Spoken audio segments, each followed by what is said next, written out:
이 30세 여자 환자는 상하계 치아 사이 공간을 메우고 싶어서 저희 병원을 찾아왔습니다. 만약에 원장님들 병원에 이런 환자가 와서 상하계 치아 사이 공간을 메우고 싶다라고 하면 어떤 치료 계획을 세우시겠어요? 이 환자는 상하계는 비대칭적인 이렇게 스페이스가 있고요. 측절치는 외소치입니다. 그리고 클래스 3 골격에 아래 턱이 나와 있죠. 턱이 나온 자신의 안무에 대해서 크게 개선을 원하지는 않지만 상하계 스페이스를 모두 메우고 싶어 하셨습니다. 이런 경우에는 의사도 환자도 가장 먼저 교정 치료를 생각을 하겠죠. 저희 예상대로 이 환자는 교정 치과에 가장 먼저 가보셨답니다. 그런데 교정 치료만으로는 해결을 할 수가 없고 교정 치료와 반드시 양악 수술을 동반해야 된다라는 진단을 많이 받으셨다고 합니다. 근데 제가 보기에도 그냥 턱이 나온 그 환자의 안무를 개선하기 위해서 서저리를 고려를 해야 될 것 같고요. 그리고 교정을 한다면 저 15번의 인펙션된 치아를 발치하기도 그리고 견인하기도 어려울 것 같습니다. 저는 이 환자에게 교정 치료 대신 양악 수술 대신 이렇게 무삭제 비니어 치료를 하였고요. 환자의 요구 사항에 맞게 치아 삭제를 하지 않았고 환자가 미백을 한 것 같은 약간 밝은 색상의 비니어로 이 환자분의 컴플렉스를 굉장히 쉽고 빠르게 해결할 수가 있었습니다. 이 무삭제 비니어로 보시다시피 미드라인을 맞출 수는 없어요. 그리고 클래스 3 골격도 해결할 수가 없고요. 더군다나 이제 턱이 나온 환자의 안무도 전혀 개선을 할 수가 없습니다. 전치부의 스페이스 자체가 비대칭이기 때문에 프랩 없이는 이 비니어 자체도 대칭적으로 황금 비율로 만들 수가 없습니다. 이렇게요. 그렇지만 이 환자의 주된 컴플렉스인 치아 사이 공간을 쉽고 빠르게 해결을 할 수는 있죠. 술자도 환자의 CC를 쉽고 빠르게 해결을 할 수 있고 환자도 자신의 컴플렉스를 통증 없이 빠른 시간에 해결을 할 수가 있습니다. 만약에 원장님들께서 이 환자라면 교정 치료와 양악 수술 그리고 무삭제 라미네이트 어떤 치료를 받고 싶으세요? 색이 다요. 네. 환자의 솔직한 마음을 한번 들어보겠습니다. 경상도 사투리가 많이 옛날에는 아예 일에 안 보이게 썼죠. 그냥 단어로 이렇게 지었는데 요즘에는 이렇게 근데 별로 신경을 안 쓰는 것 같아. 옛날에 신경 많이 썼죠. 그냥 최대한 이게 안 보이게 찍으려고. 정치과를 갔거든요. 근데 거기서도 이제 야 부족해야 돼. 정말 안 됐다. 이러면 양아는 진짜 도저히 자신이 없는 거예요. 그래서 회사 라미네이트 하라고 원래 라미네이트는 원래 하도 하지 말라고 하니까 그래서 알겠다. 그냥 그건 그렇게 생각을 했는데 어때요? 좋아요. 진짜 아마 수술보다 훨씬 좋을 것 같아요. 근데 무삭제라고 하니까 하는 게 훨씬 많이 있어요. 이 환자를 치료하기 위해서 저희 치과의사가 생각하는 치료 계획과 환자 본인이 생각하는 그 자신의 컴플렉스 해결법의 차이가 좀 있죠. 자, 그러면 다음 환자도 한번 보겠습니다. 이전 환자와 좀 비슷하지만 다르고 다르지만 비슷한 환자입니다. 그런데 CC는 거의 대부분 같아요. 웃거나 말을 할 때 상하계 치아 사이 공간이 보이지 않았으면 좋겠다. 이 환자도 역시 상하계는 양쪽에 비대칭적인 스페이스가 있었고요. 본인의 치은 형태에 대해서 크게 불만이 없었고 이 환자는 무엇보다도 자신의 치아를 삭제하지 않겠다는 엄청난 의지가 있는 환자였습니다. 저는 이 환자에게도 역시 치아 삭제가 없으면서도 쉽고 빠르게 이 컴플렉스를 해결할 수 있도록 무삭제 비니어 치료를 했고요. 사실 환자의 만족도도 되게 좋았고 주변 지인들의 반응도 좋았던 만족스러운 치료 결과를 얻을 수가 있었습니다. 우리는 임상에서 이렇게 다이아스테마부터 6전치, 8전치에 이르기까지 굉장히 치아 사이 공간이 있는 환자들을 많이 만납니다. 네, 그런 공간들이 환자들에게 되게 컴플렉스가 되어서 웃지 못하는 환자들이 원장님들 생각보다 굉장히 많아요. 그런데 이런 환자들이 저희 병원에 치료를 하러 찾아왔을 때 저희는 늘 생각을 합니다. 교정 치료 아니면 보철 치료. 두 가지 옵션밖에 없는데요. 시간이 오래 걸리는 교정 치료 말고 치아를 반드시 삭제해야 되는 보철 치료 말고 우리가 가질 수 있는 옵션이 다른 건 없을까요? 근데 이런 환자들은 특징이 꼭 임박해서 옵니다. 그래서 자기 빨리 치료해야 된다. 나 다음 주에 면접 보러 가야 되고요. 나 다음 달에 결혼해야 되고요. 그래서 미리 오면 좋은데 꼭 임박해서 와서 빨리 치료해달라고 얘기하죠. 그러면 그런 경우에 이런 환자들에게 이런 무삭제 비니어 진료는 굉장히 매력적인 진료가 될 수 있습니다. 그래서 원장님들께서 이런 환자들이 여러 가지 이유로 나 교정 치료와 보철 치료를 하지 않겠다라고 했을 때 우리는 이 환자를 돌려보내지 않고 이런 무삭제 비니어 치료를 해보면 어떨까 합니다. 저는 여기 대구 미르치과병원에서 9층 미라클레이트 센터에서요, 이 무삭제 비니어를 주로 담당하고 있는 원장입니다. 그리고 참고로 이 미라클레이트라는 말은 저희가 미르에서 시행하는 그냥 A 클래스의 라미네이트다라는 말의 줄임말로 그냥 네이밍을 붙인 거고요.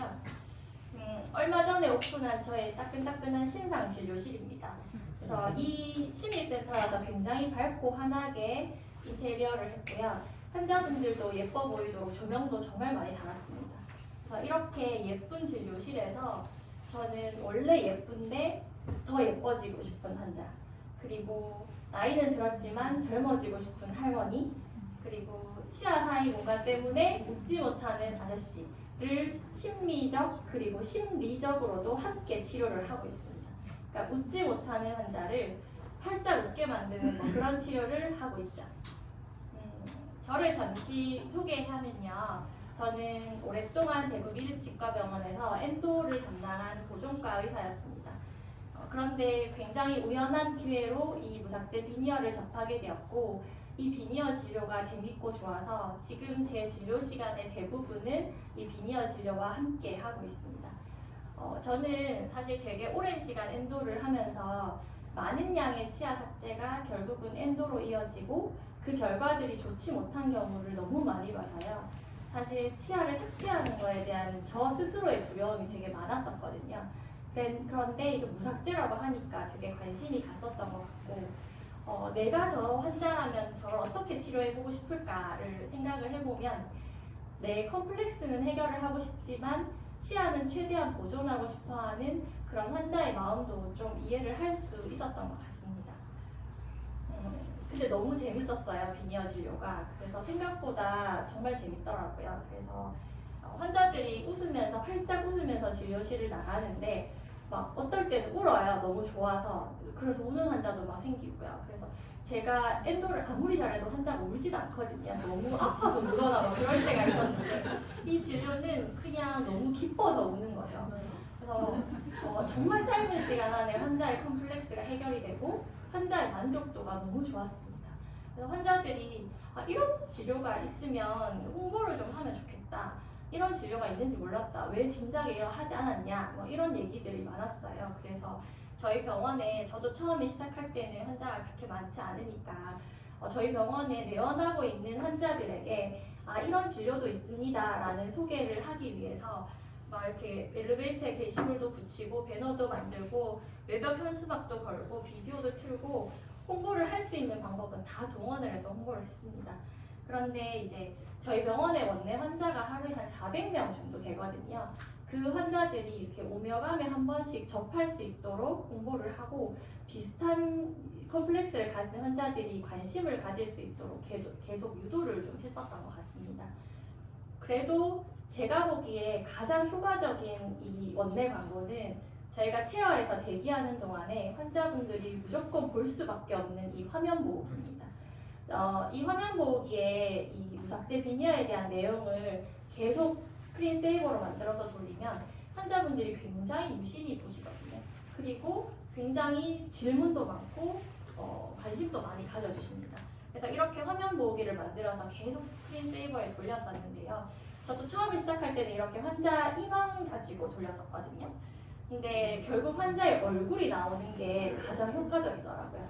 특히나 예쁜 환자가 나오는 게 효과적입니다. 그래서 미스 코리아도 막 이렇게 같이 라미네이트도 하고 그랬었어요. 그래서 요즘은 만족도가 높은 그런 비니어드 케이스들을 사진 촬영도 하고 그래서 홍보 영상도 만들고 홈페이지도 개선하고 그렇게 계속해서 좀 노력을 하고 있습니다. 그래서 원장님들께서도 비니어 진료를 처음 시작을 할 때 그렇게 환자의 수가 많지 않으실 수 있거든요. 그래서 이런 원내 환자들에게 이런 진료가 있다라는 것부터 소개를 해서 그런 환자들의 관심을 유도하는 방법을 저는 추천을 드립니다. 이 환자분도 스케일링을 하러 왔다가 사실은 화면 보기를 보고 문의를 하신 분인데요. 사실 상하게 이런 비심리적인 스페이스를 보면은 저희 치과의사의 잣대로는 이 젊은 여자분이 뭐 교정을 하든 보철을 하든 뭘 해서든 저 스페이스를 해결을 했을 것 같은데 이 환자분은 교정 치료도 싫고 치아를 삭제하는 크라운 치료는 더 싫고 그래서 저 상태로 결혼도 하고 아이도 낳고 그러니까 뭔가 전치부를 손대지 않고 치료를 할 수 있는 방법이 없다라고 생각하고 지내시다가 이제 스크린 세이버를 보고 저를 직접 찾아오셨습니다. 이거는 100% 무삭제로 진행한 케이스인데요. 사실 저는 삭제량에 대한 부분은 환자분과 충분히 논의를 후에 환자분의 의견을 좀 존중을 하는 편입니다. 사실 많이 깎으면 더 예쁘게 만들 수 있는데요. 그게 환자분이 원하는 치료 방향이 아니면 저는 환자분과 절충을 해서 좀 부족하더라도 절충해서 치료를 하는 게 그게 만족도를 조금 더 높이는 일인 것 같더라고요. 그래서 생각보다 많은 환자분들이 이 치아 삭제에 대한 두려움이 많으셔서 저는 그 마음을 좀 이해를 하고 환자분이 원하지 않으시면 삭제량을 좀 줄여서 부족하더라도 그렇게 치료를 하고 있습니다. 사실 단순히 구강 내 사진만 보면 이렇게 삭제 없이 붙인 비니어 때문에 라비알 쪽으로 조금 풍요해 보일 수 있고 그리고 치아 자체를 비니어 자체를 황금 비율로 만들 수가 없지만 환자의 안모는 굉장히 드라마틱하게 개선을 할 수 있기 때문에 저희가 보기엔 아쉽지만 환자 입장에서는 굉장히 만족할 만한 그런 진료가 될 수 있습니다. 이 무삭제 비니어 진료를 한 지 3년이 흘렀는데요. 지금까지 파절이나 탈락 그리고 치주적인 문제도 유발이 되지 않고 잘 사용을 하고 계십니다. 제가 이 비니어 진료를 하다 보니까 이렇게 기존에 문제가 있었던 비니어들을 교체를 할 일들이 생기는데요. 원장님들 이 비니어가 몇 년 정도 되신 것 같으세요? 원장님 몇 년 되신 것 같으세요? 10년 이상? 이 비니어 30년 되셨답니다. 네, 30년 전에 다이스테마 때문에 이 비니어 진료를 했다고 하셨는데 이제는 11번에 깨진 부분 그리고 형태를 좀 바꾸고 싶다라고 해서 저를 사실 찾아오셨습니다. 근데 이 비니어를 제거를 해보면요. 이렇게 에나멜이 그대로 남아있어서 굉장히 접착에 유리했었던 것 같고 그 에나멜의 우식 저항성 덕분에 그 비니어 내면에 우식이 생기지 않고 치아가 굉장히 잘 보존이 되어 있습니다. 그래서 아마도 명칭을 붙이지는 않았지만 이런 진료들이 30년 전에도 행하고 있었던 무삭제, 최소삭제 라미네이트가 아니었을까라는 생각이 들고요. 지금 미니멀 인베이시브라고 일컬어지는 이 진료가 사실 환자의 치아 보호에도 굉장히 도움이 됐지만 이렇게 먼 훗날에 재치료를 시행하게 될 저희 후배 치과의사를 위한 선배 치과의사의 배려가 아니었을까라는 생각을 합니다. 그래서 저희가 한 그런 보철물들이 환자의 입안에서 아주 오랫동안 기능을 하기를 바라지만 언젠가 이렇게 재치료를 시행할 날들이 왔을 때 저희도 후배 치과 의사들에게 임플란트의 옵션만 줘서는 안 될 것 같습니다. 사실 지금의 치과 영역은 이렇게 미니멀 인베이시브 트리트먼트의 개념을 추구하는 방향으로 나아가고 있어요. 이 어세스 되게 익숙하시죠? 이동균 원장님 어세스입니다. 엔도는 하지만 건강한 에나멜과 덴틴을 지키고 보호하겠다는 거죠. 그리고 이런 발치 보신 적 있나요? 사실 모든 경우에 이 발치가 가능하지 않겠지만 결국 최소한의 침습으로 발치를 하겠다는 저희의 노력입니다. 그러면 지금 비니어 영역은 어떨까요? 사실 이 비니어 영역은 되게 오래전부터 가지고 있었던 그런 선입견이 예뻐지기 위해서 건강을 해치는 치료.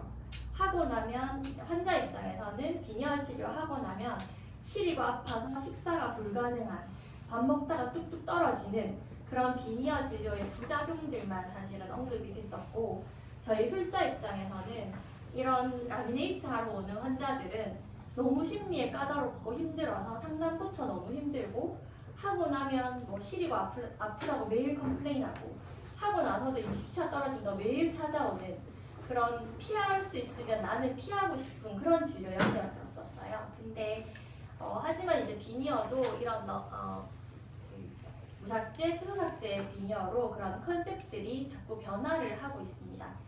지금 교정에서는 사실 투명 교정이 대세잖아요. 근데 이 무삭제 비니어에서는, 비니어 영역에서는 이 무삭제 비니어가 굉장히 대세입니다. 제가 해보니 이 무삭제 비니어는 굉장히 많은 장점이 있는 진료예요.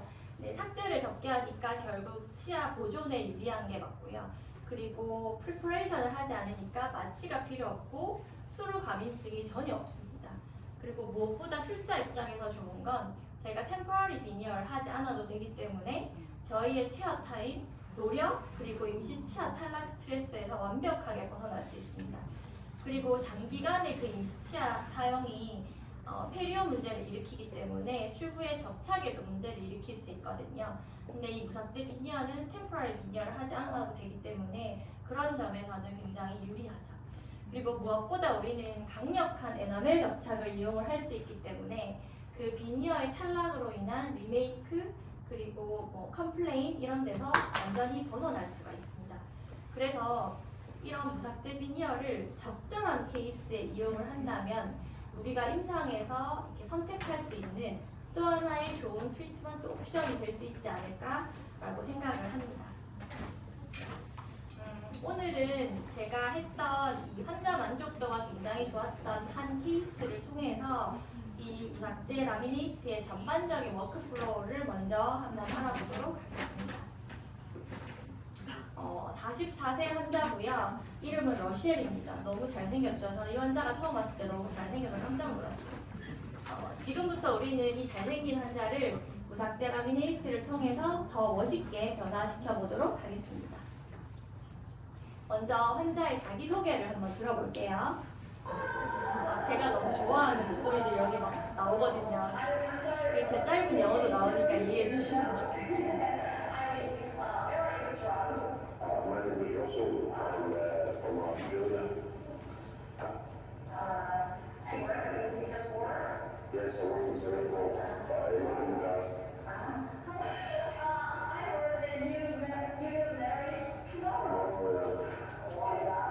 I should have came a week earlier.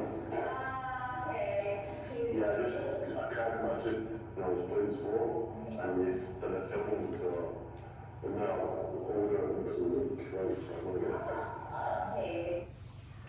저는 이 환자분이 처음 오셨을 때 놀랬던 게, 제가 얼마 전에 호주에서 이제 세미나를 했었는데요. 또 호주분이 어떻게 대구까지 알고 찾아오셨을까, 그게 놀랬고, 두 번째 놀란 건 그 다음날 아침 새벽에 결혼을 하는데 전날 비니어 진료를 하러 왔습니다.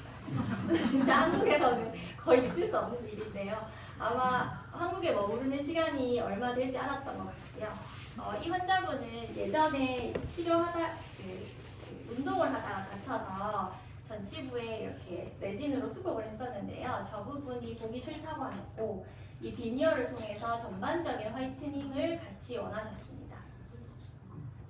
저희 팀은 이렇게 신환이 처음 오면은 환자의 CC를 파악을 하고 환자의 진단용 구내 사진과 필요한 방사선 사진을 촬영을 합니다. 그리고 요즘에 제 프로토콜에서 하나 추가된 사진이 있는데요. 이렇게 환자가 웃을 때 스마일 라인을 파악하고 치은의 그 입술의 위치와 형태를 파악할 수 있는 이 입모양 사진입니다. 저는 이 입모양 사진을 통해서 웃을 때 치은의 노출 정도를 파악을 해서 크라운 랭스닝 혹은 진지백토미 여부를 파악을 하고요. 그리고 이제 웃을 때 전치부, 부치부의 노출 정도를 파악을 해서 내가 비니어 진료를 할 때 어디까지 비니어를 권할 것인가, 이런 것들을 미리 생각하는 시간을 가지기도 합니다. 이렇게 스태프들이 사진을 찍고 업로드를 하는 동안에 이 환자분께서는 이 문진표를 작성하게 되는데요. 이 보통은 이 문진표가 가장 첫 번째로 환자의 니즈를 캐치할 수 있는 아주 좋은 방법입니다. 이 문진표를 통해서 환자의 마음을 읽는 거죠.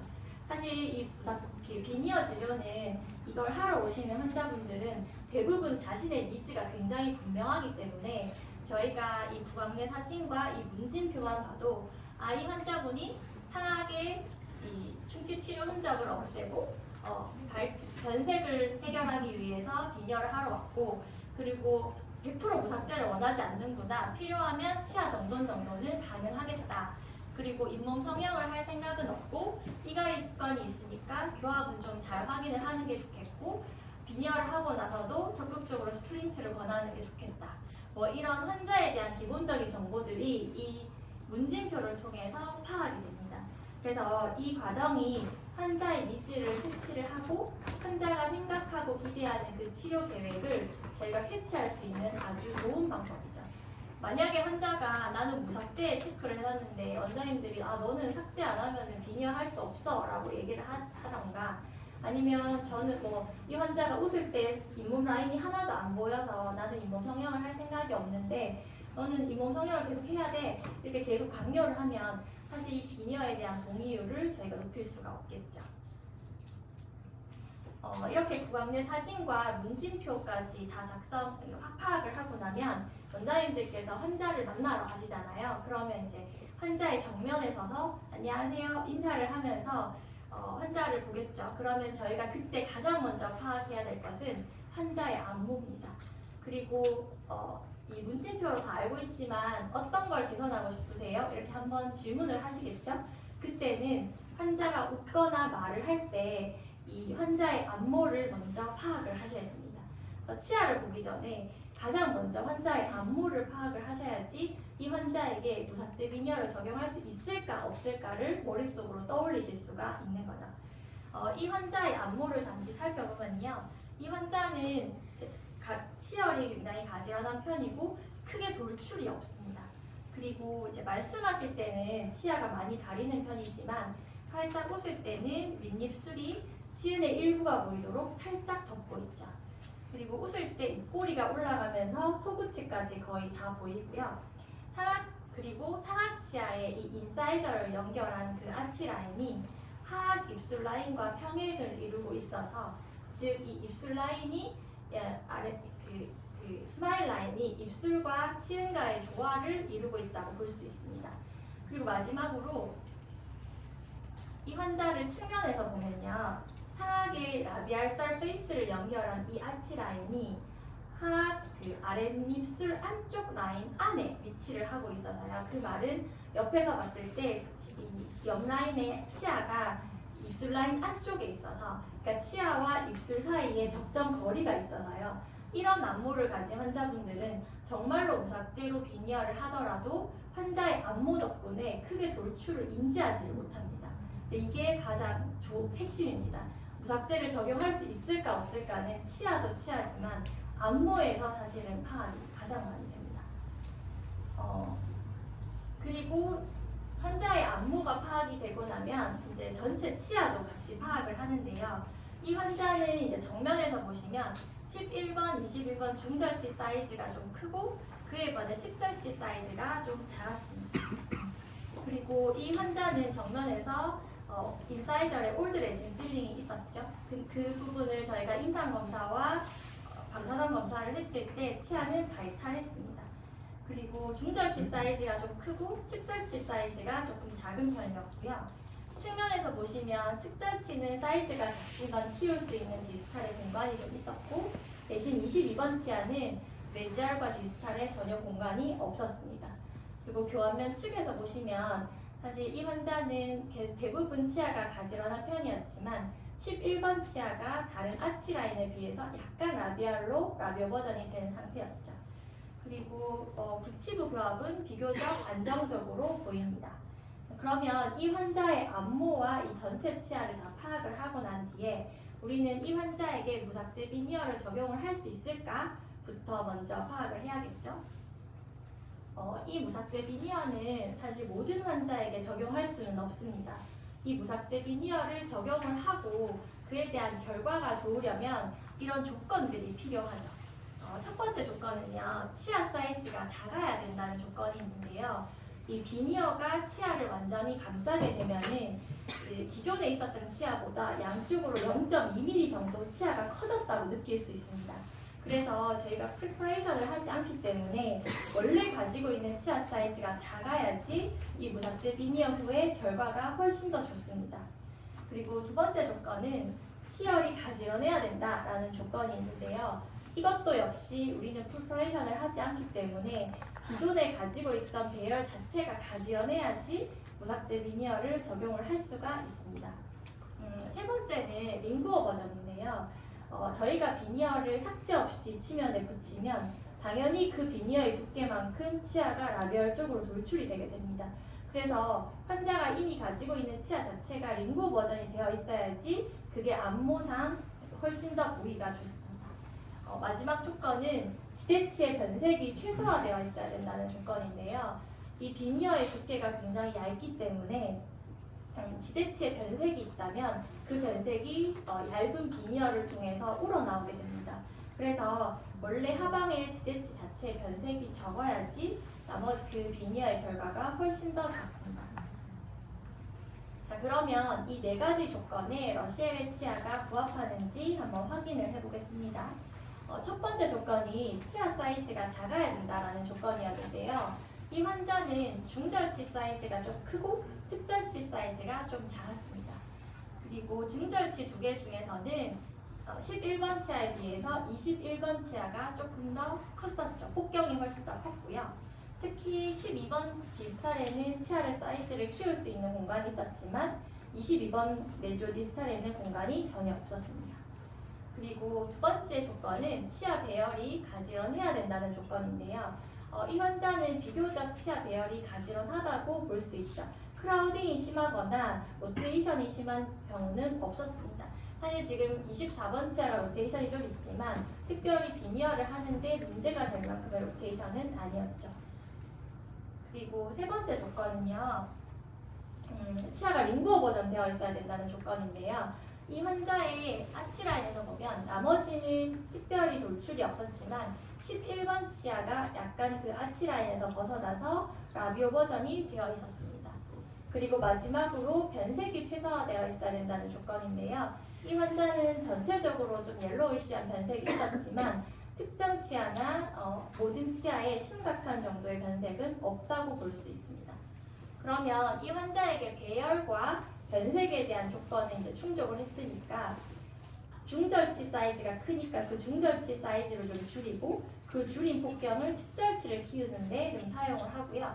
그리고 가장 라비오 버전이 되어 있었던 11번 치아의 라비아를 약간 셀렉티브 그라인딩을 해서 조금 링구어 버전을 시킬 수 있다면 우리는 이 환자에게 무삭제, 최소삭제 비니어를 적용을 할 수 있고 그에 대한 결과가 좋을 것이다 라고 예상을 할 수가 있습니다.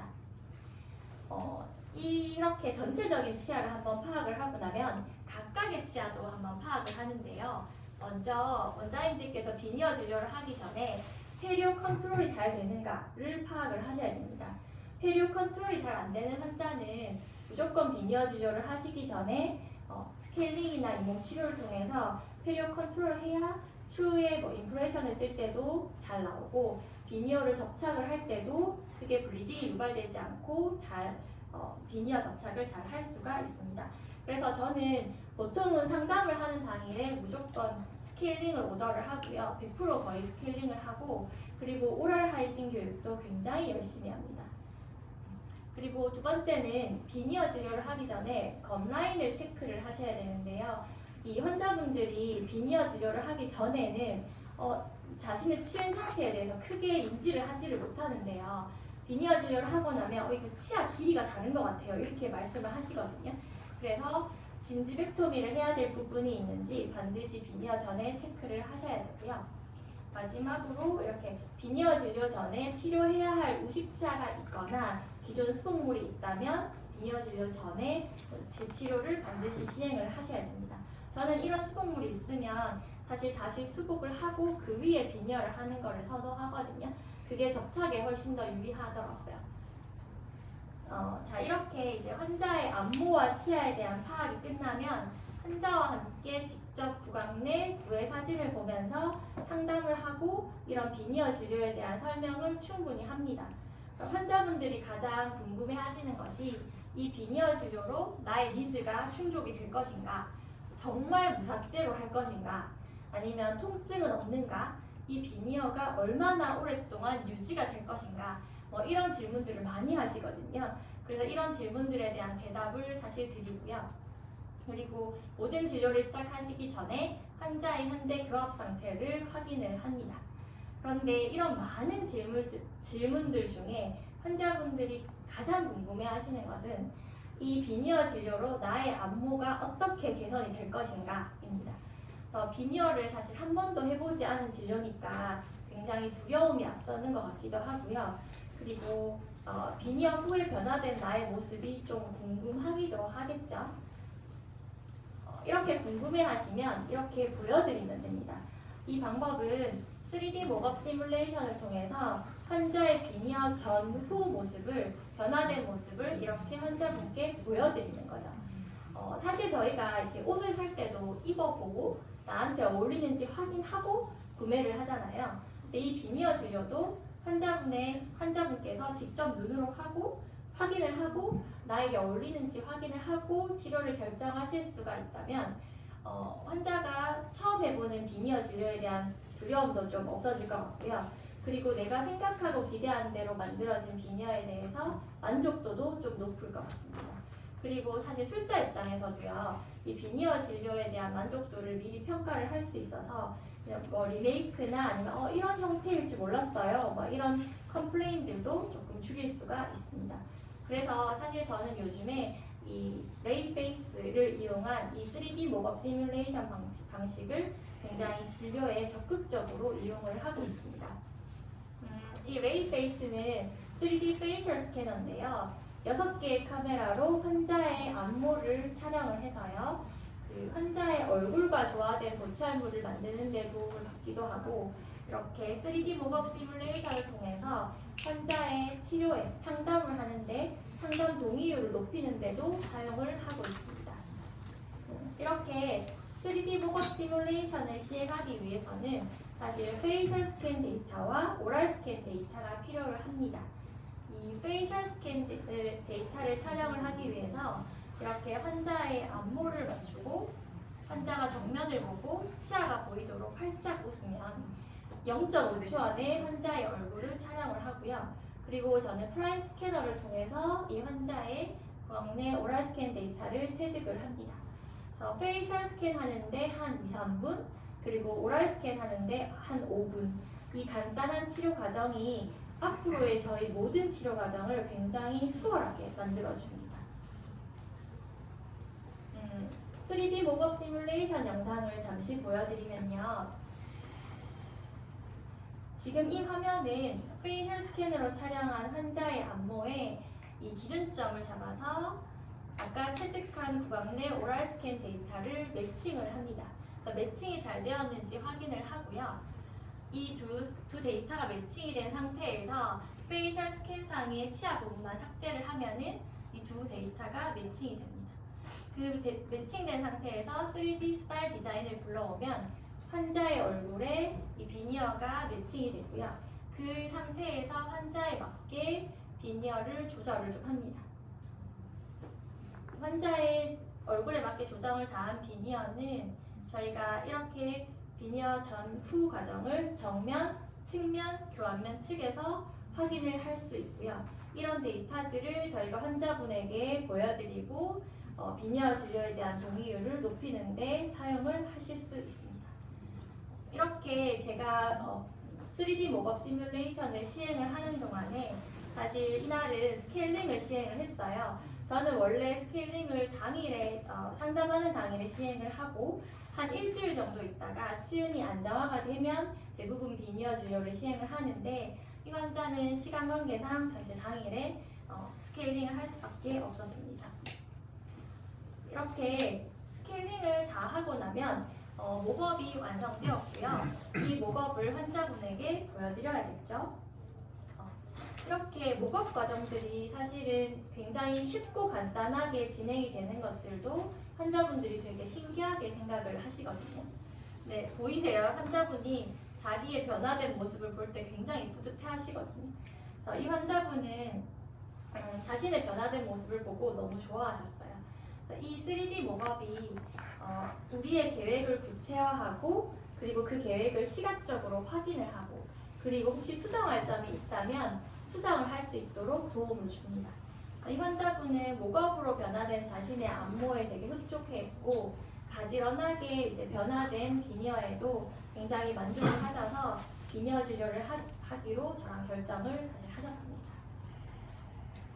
그런데 이 목업에서 저희가 확인해야 될 부분은요, 환자의 안모 변화도 있지만 저희가 환자가 가장 만족할 만한 비니어의 형태를 제작하기 위해서 셀렉티브 그라인딩이 필요한 위치를 파악을 하고 이거를 환자에게 설명을 하고 환자 스스로 이 그라인딩의 타당성에 대해서 이해를 하는 일입니다.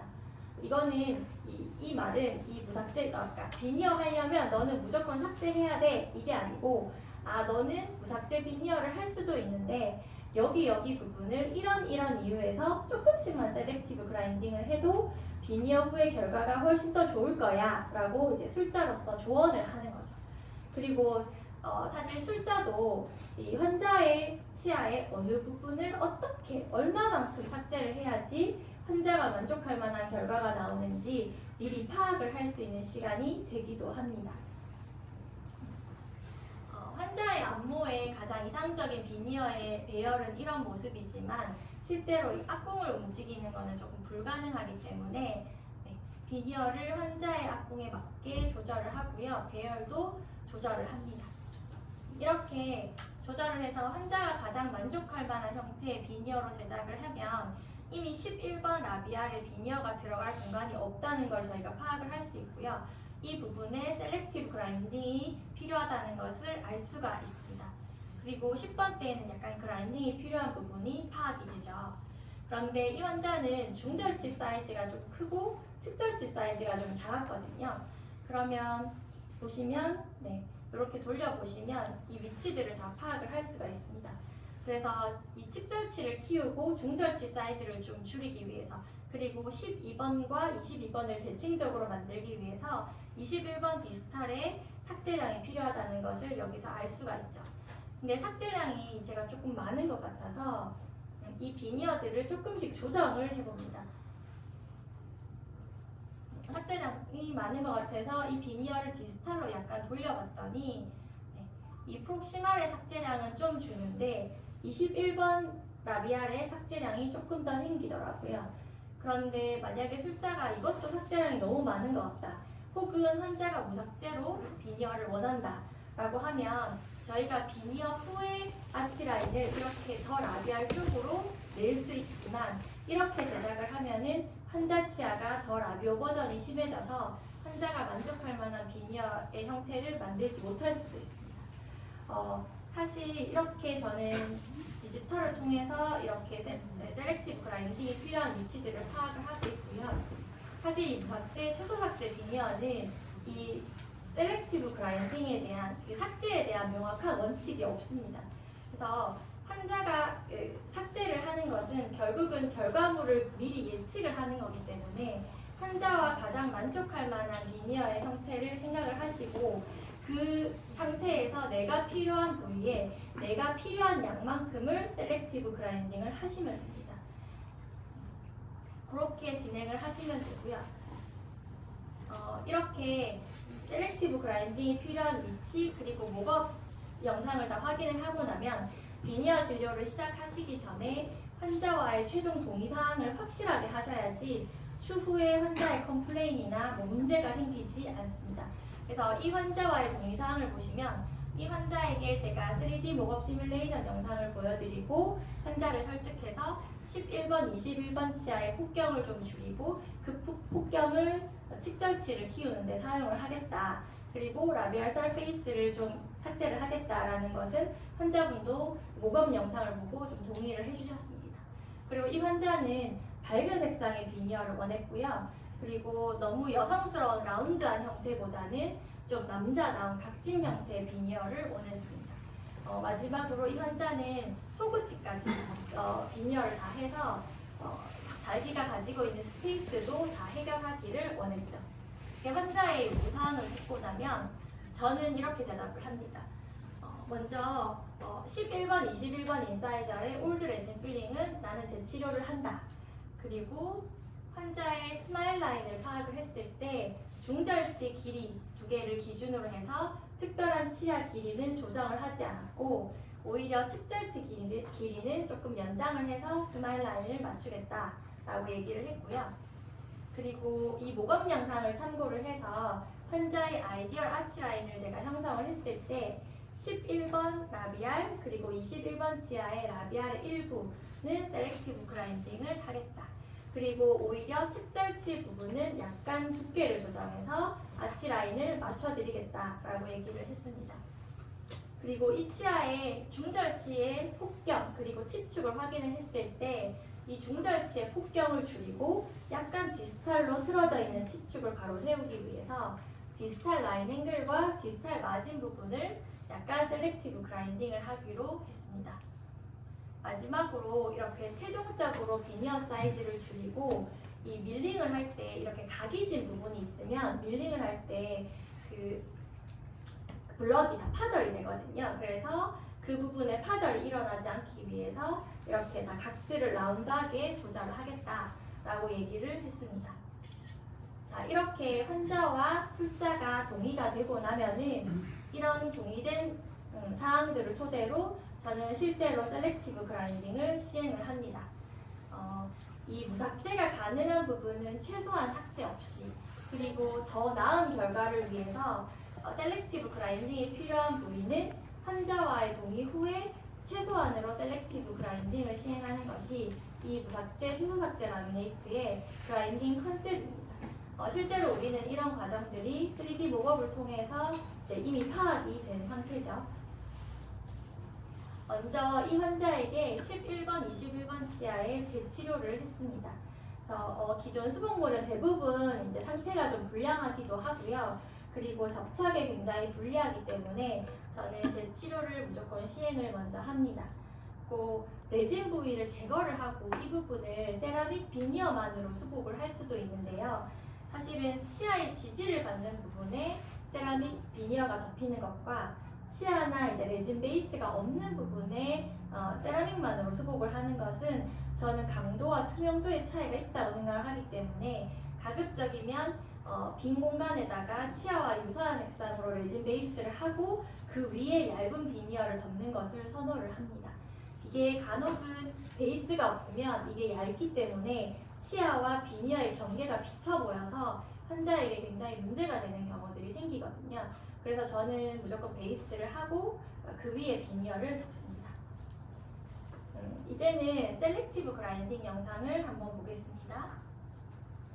가장 라비알 쪽으로 돌출되어 있었던 11번 치아의 라비알 부분을 가장 중점적으로 셀렉티브 그라인딩을 하고요.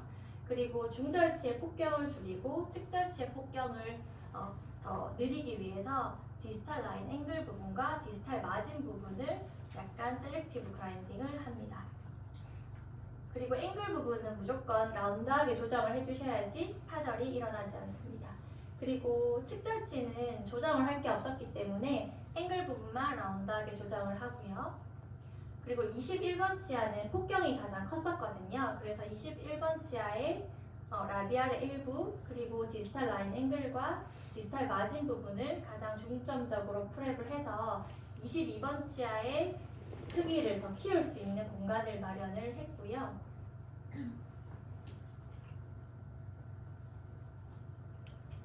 그리고 22번 치아도 앵글 부분만 라운드하게 조정을 했습니다.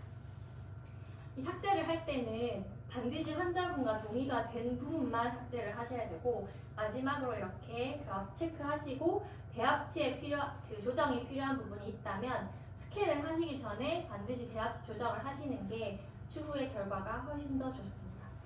그리고 이렇게 무삭제 비니어는 환자분들이 삭제량에 대해서 굉장히 예민한 경우가 많거든요.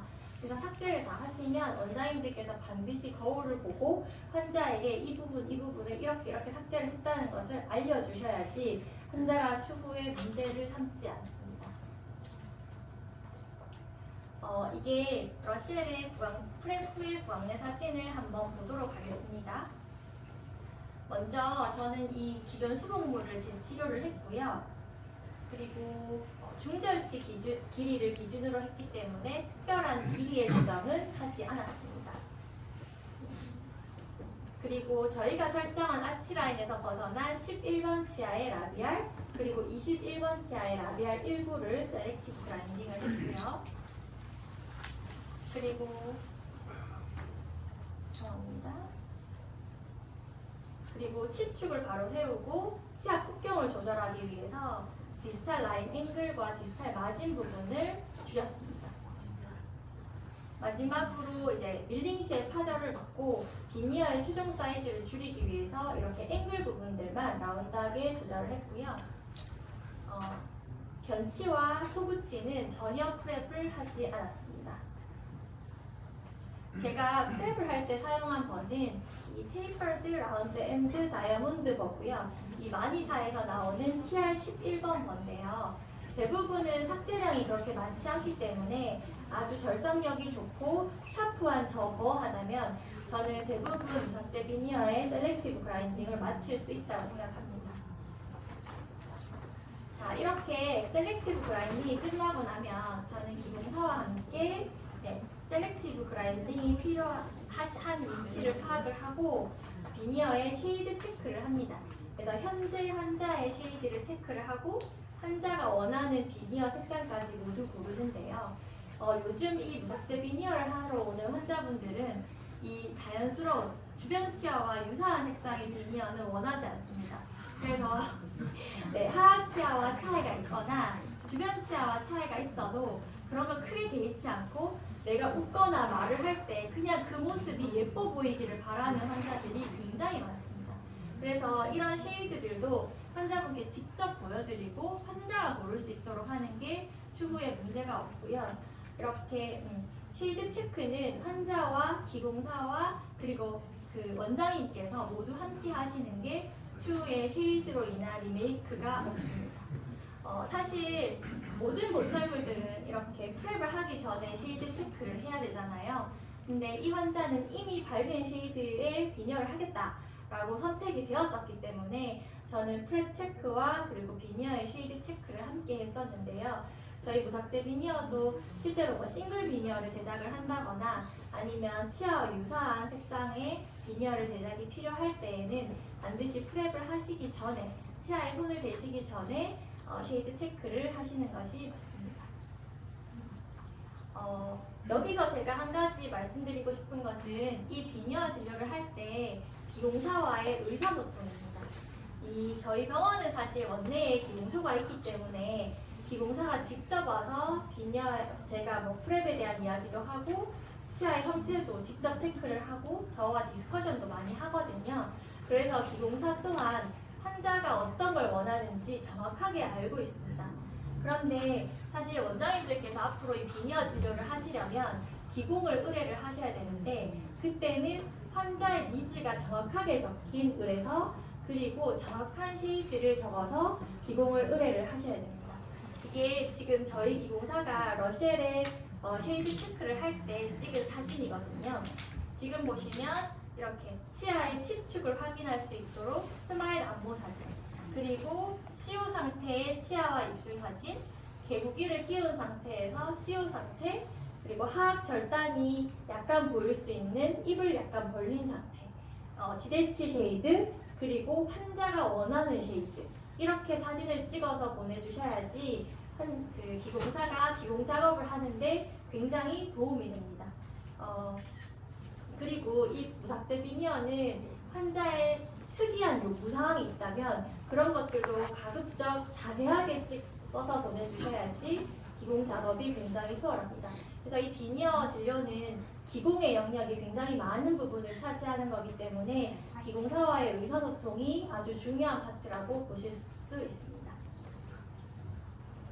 자, 이렇게 쉐이드 체크까지 다 마치고 나면 저는 이 무삭제 비니어에 이 제작할 수 있도록 지대치를 스캔을 합니다. 저도 처음에 비니어 진료를 했을 때는요, 이렇게 러버 인프레션을 뜨고 왁스업을 하고 세라믹 인고트를 프레싱하는 이 프레싱 방식으로 이 비니어를 제작을 했었거든요. 그런데 이 비니어 하나를 제작하는데 너무 많은 시간과 노력이 할애가 되었어요. 먼저 이 무삭제 비니어는 프랩을 하지 않기 때문에 언더컷이 남아 있습니다. 그러면 이 러버 인프레션을 뜨면 그 러버가 프록시멀에서 계속 찢어지는 바람에 제가 한 번은 러버 인프레션을 7번까지 떠본 적이 있거든요. 그래서 그게 너무 환자도 힘들고 저희도 체업 타임이 너무 길었습니다. 그리고 두 번째는 사실 진료실에서 부착하다가 깨지는 경우들이 없지 않습니다. 그리고 파절이 일어날 수 있고요. 재치료가 필요한 경우들도 생기거든요. 리메이크가 생기는데 그런 과정들을 하려면 이런 모든 과정들을 처음부터 끝까지 반복을 해야 되는 일들이 너무 번거로운 일들이 많았어요. 그래서 저는 사실 진료는 좀 쉽게 접근을 하고 그에 따른 스트레스가 적어야지 술자도 그 진료를 이어서 계속 지속적으로 할 수 있다고 생각을 합니다. 그래서 좀 쉽고 간편하게 그리고 빠르게 진행을 하고자 러버 인프레션 대신에 이렇게 스캔 과정을 하고요. 그리고 프레싱 방법 대신에 캐드캠 밀링 방식을 이용해서 지금은 100% 밀링 방식의 비니어를 제작을 하고 있습니다. 이 밀링 방식의 비니어가 프레싱 방식의 비니어에 비해서 사실 저는 뒤처지지 않을 만큼 쉐이드 면이나 컨투어 면에서도 많이 발전을 했다고 생각을 합니다. 저는 재라미네이트를 하거나 이렇게 리메이크를 해야 되는 경우에는 대부분 원데이 진료를 하는데요. 원데이 진료를 하려면 이런 스캔 과정과 이 밀링 방식은 필수로 가지고 계셔야 됩니다. 사실 만약에 제가 프레싱 방식으로 비니어를 제작을 했다면 이렇게 러시엘처럼 시간이 촉박한 환자에게는 비니어 진료를 할 수가 없었을 것 같습니다. 그런데 이렇게 쉽고 빠르게 제작을 한다고 해서 모든 과정을 되게 대충 하거나 단순화하는 건 아닙니다. 원장님들께서 되게 적합도 좋은 잘 맞는 보철물들을 제작하기 위해서 이렇게 러버 인프레션도 반복해서 체득하고 바이트도 되게 신경 써서 뜨시잖아요. 근데 저도 적합도 좋은 아주 잘 맞는 밀링 방식의 비니어를 제작하기 위해서 이렇게 스캔 과정을 아주 신경 써서 꼼꼼하게 하고 있습니다. 먼저 스캔을 할 때는 치면에 ICB 브러쉬와 치실을 이용해서 깨끗하게 클렌징을 하고요. 그리고 필요하다면 도포 마취를 하고 저는 아직 코드는 사실 포기를 못했습니다. 그래서 코드 3.0 코드를 삽입을 하고 스캔을 하는데요. 이 코드를 라비알 면에 엠브레저까지 잘 나오게, 마진이 잘 나오게 삽입을 해야지 이 비니어가 추후에 프록시마를 다 감싸는 마진이 짧지 않은 비니어를 제작하실 수가 있습니다. 그리고 스캔 전에는 빛 반사를 막기 위해서 체어 라이트 치우시고 구강내 방습을 잘 하시고요. 그리고 스캔을 다 하고 나시면 스캔을 확인을 하셔야 되는데 혹시 부족한 부분이 있다면 스캔을 반복적으로 하셔서 더 좋은 퀄리티의 스캔 데이터를 체득하도록 노력을 하셔야 됩니다. 스캔의 퀄리티가 나쁘면 사실은 기공소에서는 기공 작업을 하는 게 굉장히 힘듭니다. 지금 보시는 것처럼 저렇게 코드가 치은 열구 내에 삽입되지 않고 밀려 나오게 되면 비니어의 디자인 자체가 굉장히 어렵거나 이 마진이 짧은 비니어가 제작될 가능성이 높습니다. 그리고 특히나 저렇게 컨택 부위에 빈틈이 생겨버리면 비니어의 제작이 불가능하거나 아니면 적합도가 굉장히 떨어지는 비니어가 제작될 가능성이 높죠. 그래서 이런 경우는 그리고 여기 보시면 이게 중첩이 되거나 타액 때문에 이게 스캔의 퀄리티가 계속 나쁜 경우들이 생기거든요. 그런 경우에는 반복적으로 스캔을 통해서 더 나은 스캔 데이터를 체득을 해주셔야 됩니다. 러시엘의 이 스캔 과정도 한번 영상으로 보겠습니다. 가장 먼저 그 ICB 브러쉬와 치실을 이용해서 치변을 깨끗하게 닦고요. 이렇게 3.0 코드를 엠브레저 면까지 삽입을 다 합니다. 저는 이렇게 코드를 다 삽입을 하고 나면 덴츠플라이의 프라임 스캐너를 이용해서 스캔을 하는데요.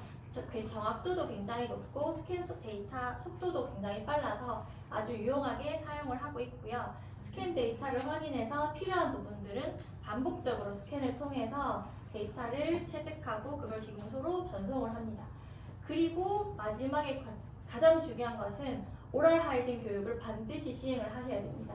이 오럴 하이진 교육을 하면 비니어 세팅을 할 때는 물론이고 사실 앞으로의 비니어 관리를 위해서도 저는 굉장히 중요한 부분이라고 생각을 하거든요.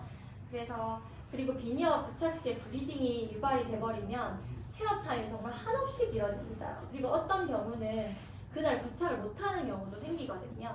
그래서 마지막으로 환자를 보내기 전에 오럴 하이진 교육을 굉장히 열심히 하셔야 됩니다.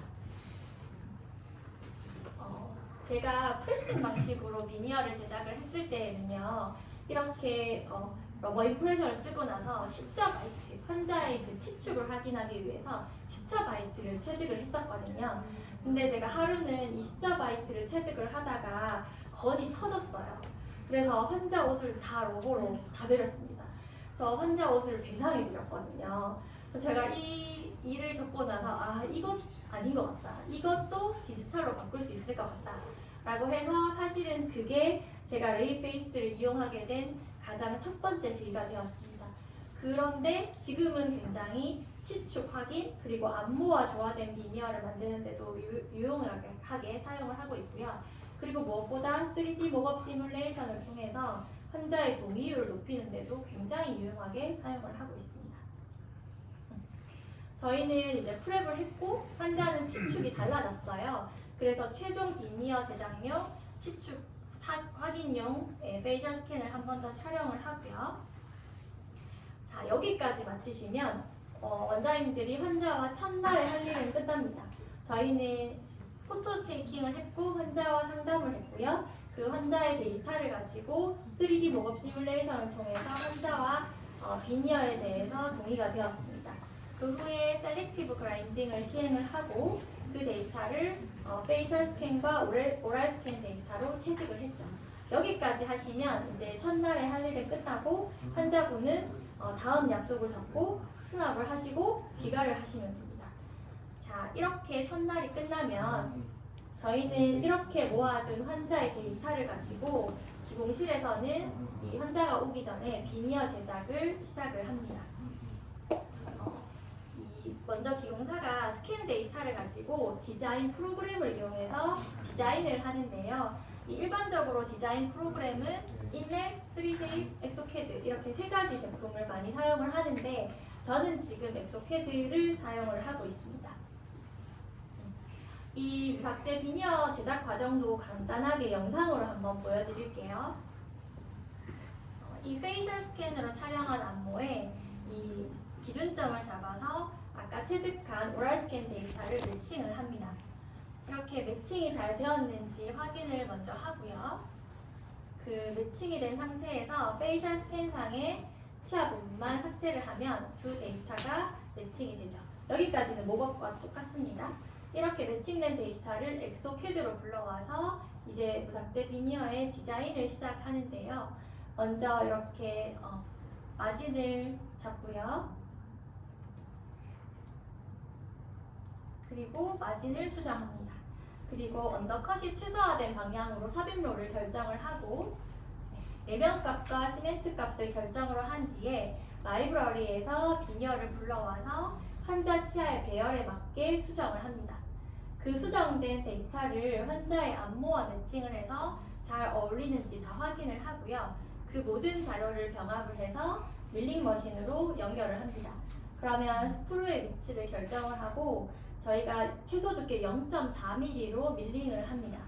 그 밀링을 다 하고 나면 기공사가 그 밀링된 데이터를 마진, 컨투어, 두께 정도를 약간 수정을 해서 마지막으로 글레이징 처리를 해서 이 무삭제 비니어를 완성을 합니다.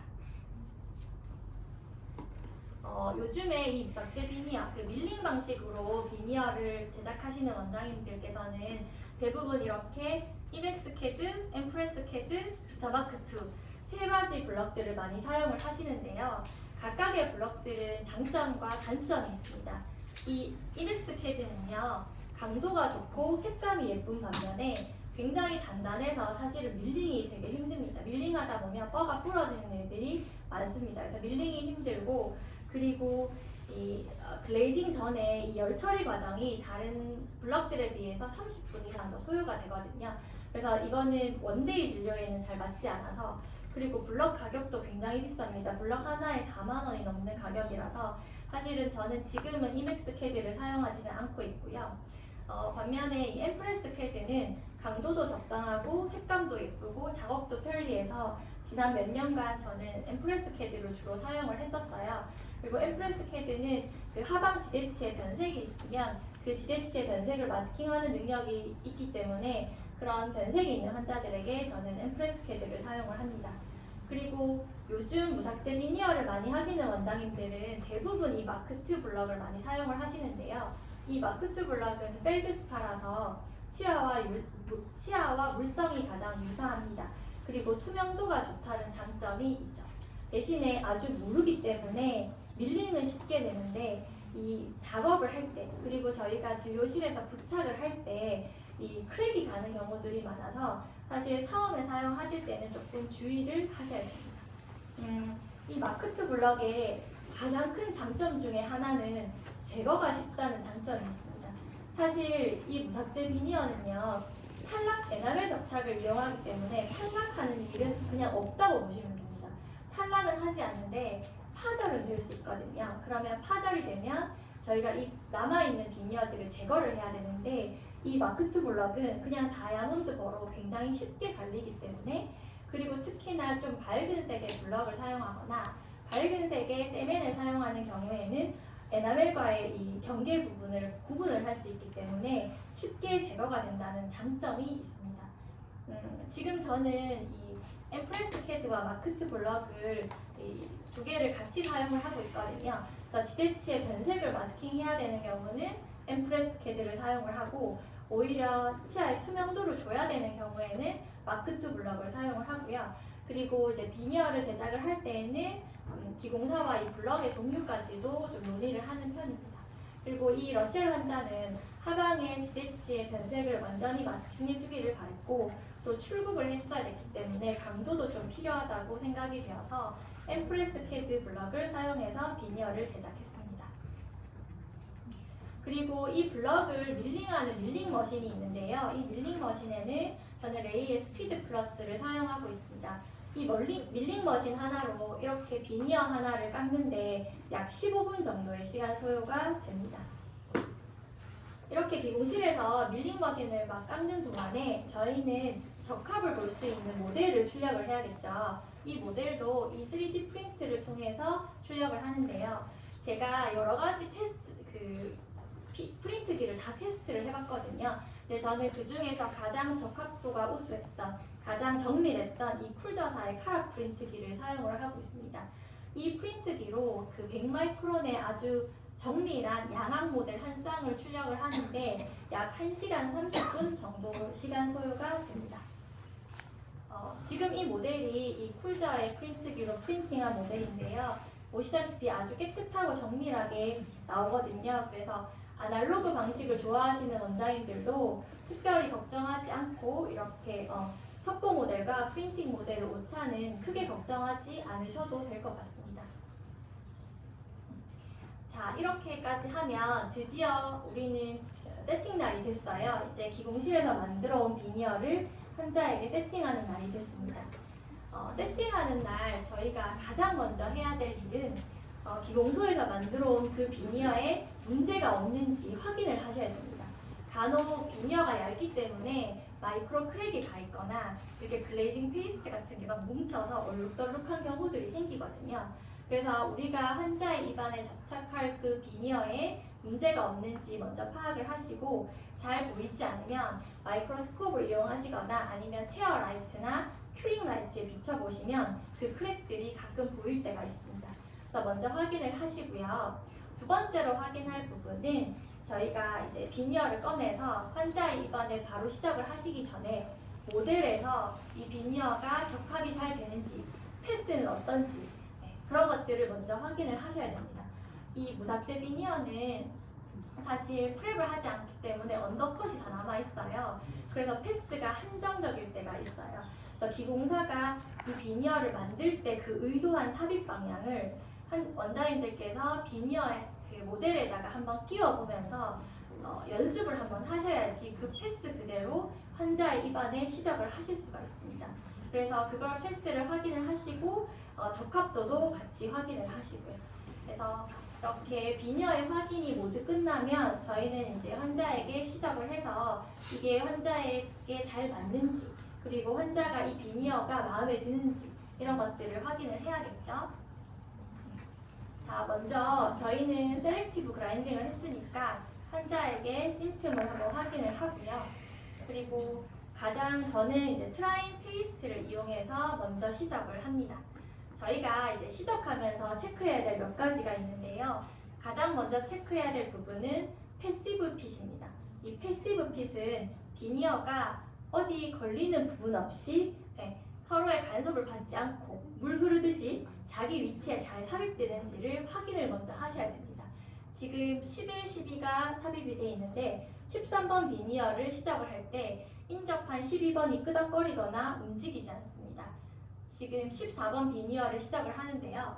13번, 컨택이 붙어있는 13번이 움직이지 않죠, 제자리에서. 그러면 패시브하게 들어간다 라고 보시면 되고요. 만약에 컨택이 걸리거나 더블 컨택이 형성되어 있거나 이러면 비니어가 어디서 분명히 걸립니다. 걸리거나 제 위치에 들어가지를 않아요. 그래서 만약에 이런 부분들이 있다면 원장님들께서 파이널 세팅을 하시기 전에 반드시 수정을 하셔야 됩니다. 그래야지 나중에 붙일 수가 있거든요. 만약에 이렇게 패시브하게 비니어가 들어가지 않는데 우리가 비니어를 억지로 세팅을 하려고 하면 결국 우리는 손가락으로 꾹 누를 수밖에 없거든요. 그러면 그때 부착을 할 때 파절이 100% 일어납니다. 그래서 지금 영상을 한번 보시겠어요? 이런 경우는 이 비니어의 컨택 조절이 필요한 경우입니다. 지금 32번 비니어를 먼저 제가 시접을 했고요. 그리고 인접한 33번 비니어를 시접을 하는데 33번 비니어가 제자리에 들어가질 않습니다. 그런데 32번 비니어를 제가 빼면 33번이 들어갑니다. 근데 이번엔 32번이 끄덕거리죠. 그러면 이게 두 비니어가 서로 간섭을 하기 때문에 패시브하게 들어가지 않는다라고 보시면 됩니다. 컨택 부위에서 걸리는 거거든요. 그러면 이럴 때에는 저렇게 교합지를 이용해서 원장님들 크라운 조정하시듯이 반드시 컨택 조정을 하셔야 됩니다. 이렇게 컨택을 조정할 때에는 로스피드 스트레이트에 이렇게 휠이나 러버를 연결을 해서 컨택 조절을 하시면 되는데요. 두 개 중에서는 이 휠이 조금 더 절삭력이 좋거든요. 그래서 이 비니어의 길이를 조정하시거나 컨택을 조정하실 때 이용을 하시는 게 좋고요. 사실 비니어는 이미 기공소에서 라비알면에 전부 글레이징 처리를 다 해서 오기 때문에 가급적이면 라비알면을 건드리지 않는 것이 가장 좋습니다. 사실 너무 얇기 때문에 처음에는 컨택 조정을 하는 것들이 되게 부담스러우실 수 있거든요. 그리고 가끔 이게 컨택 조정을 하다가 비니어가 날아가거나 깨지거나 이런 일들이 사실 생겨요. 그래서 처음에는 조금 익숙하지 않으실 때는 주의를 조금 하셔야 됩니다. 컨택 조정을 하실 때는요, 이렇게 왼손으로 비니어를 꼭 잡고 오른손으로 레스트를 딱 주고요. 이 가장 중요한 것은 비니어의 마진이 저 휠에 걸려서 깨지지 않도록 그렇게 조정을 하셔야 됩니다. 여기 보이는 영상처럼 그렇게 조정을 하셔야지 휠이 돌면서 마진이 탁 걸려서 깨져버리거든요. 그래서 그런 부분들만 조금 주의를 하시면 됩니다. 이렇게 비니어를 조정을 하고 나면 패시브하게 들어가는지 한번 보도록 하겠습니다. 32번 비니어를 시작을 했어요. 그리고 33번 비니어를 동시에 시작을 했습니다. 각각도 들어가고요. 하나를 넣었다 빼도 서로가 서로 비니어를 간섭하지 않습니다. 이러면 두 개가 동시에도 들어가고 각각도 들어가는 거죠. 이러면 패시브하게 들어간다고 볼 수 있고요. 그리고 치실로 한번 체크를 해서 치실이 끊어지지 않고 스무스하게 잘 들어가면 이 비니어는 이제 패시브하게 들어가는구나 라고 생각을 하시면 됩니다. 그래서 첫 번째로 가장 중요하게 봐야 되는 것이 패시브 핏이고요.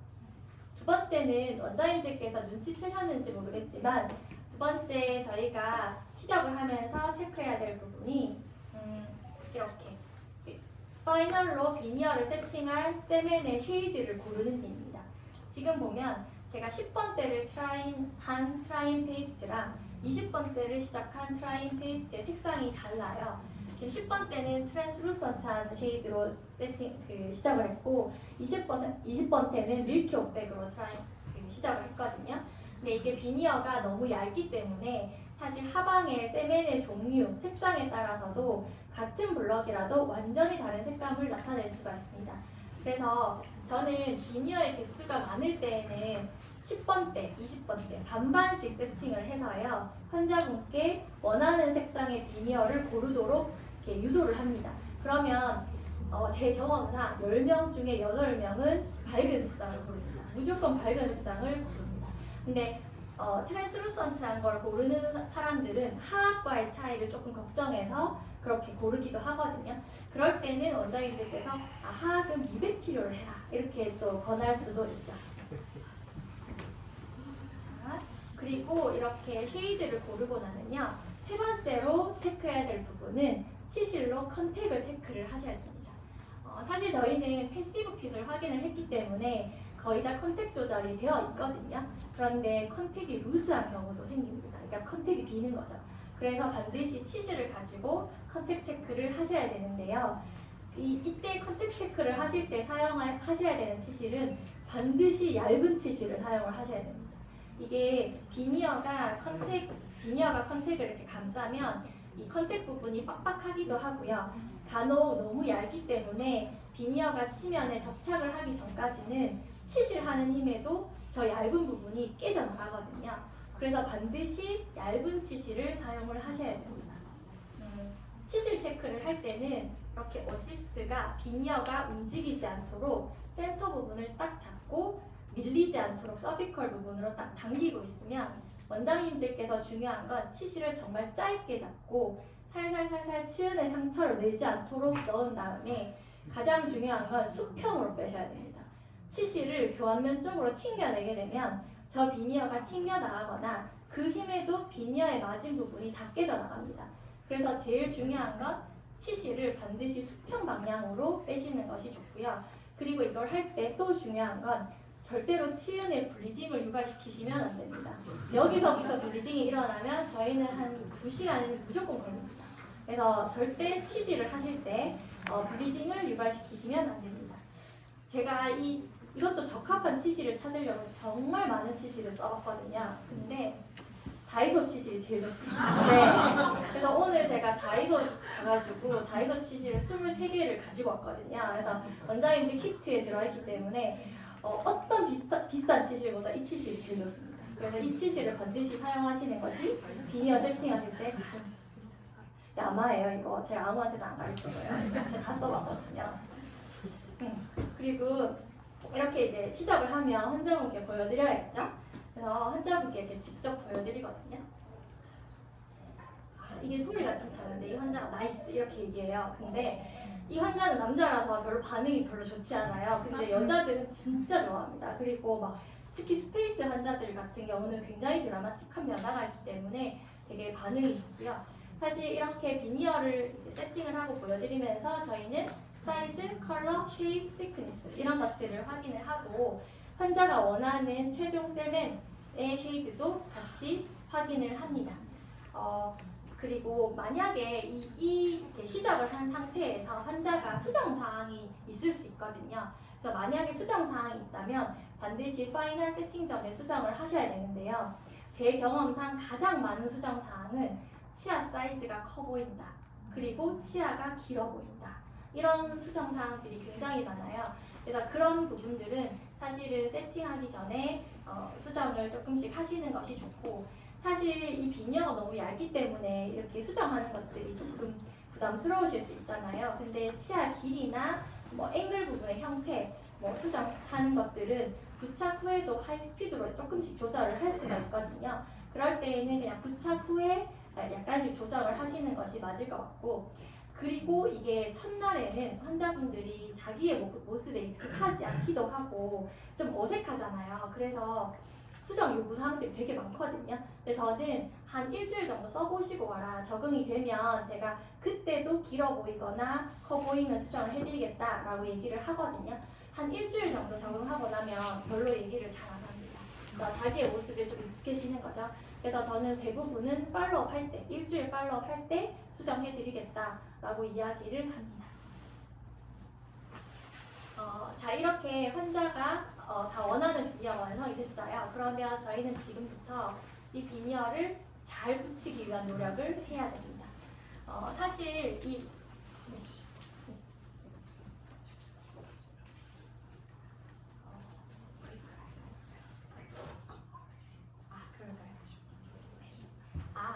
힘드시죠?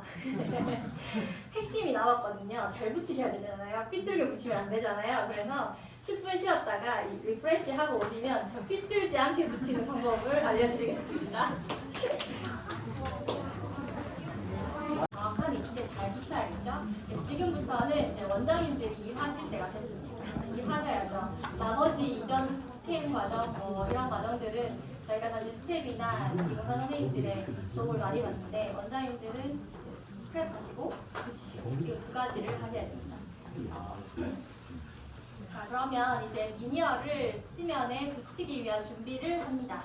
이게 무삭제 비니어는 사실 강력한 에나멜 접착을 이용하기 때문에 원장님들께서 정확한 접착 프로토콜을 이용하시면 이 비니어의 단순한 탈락을 걱정하지 않으셔도 됩니다.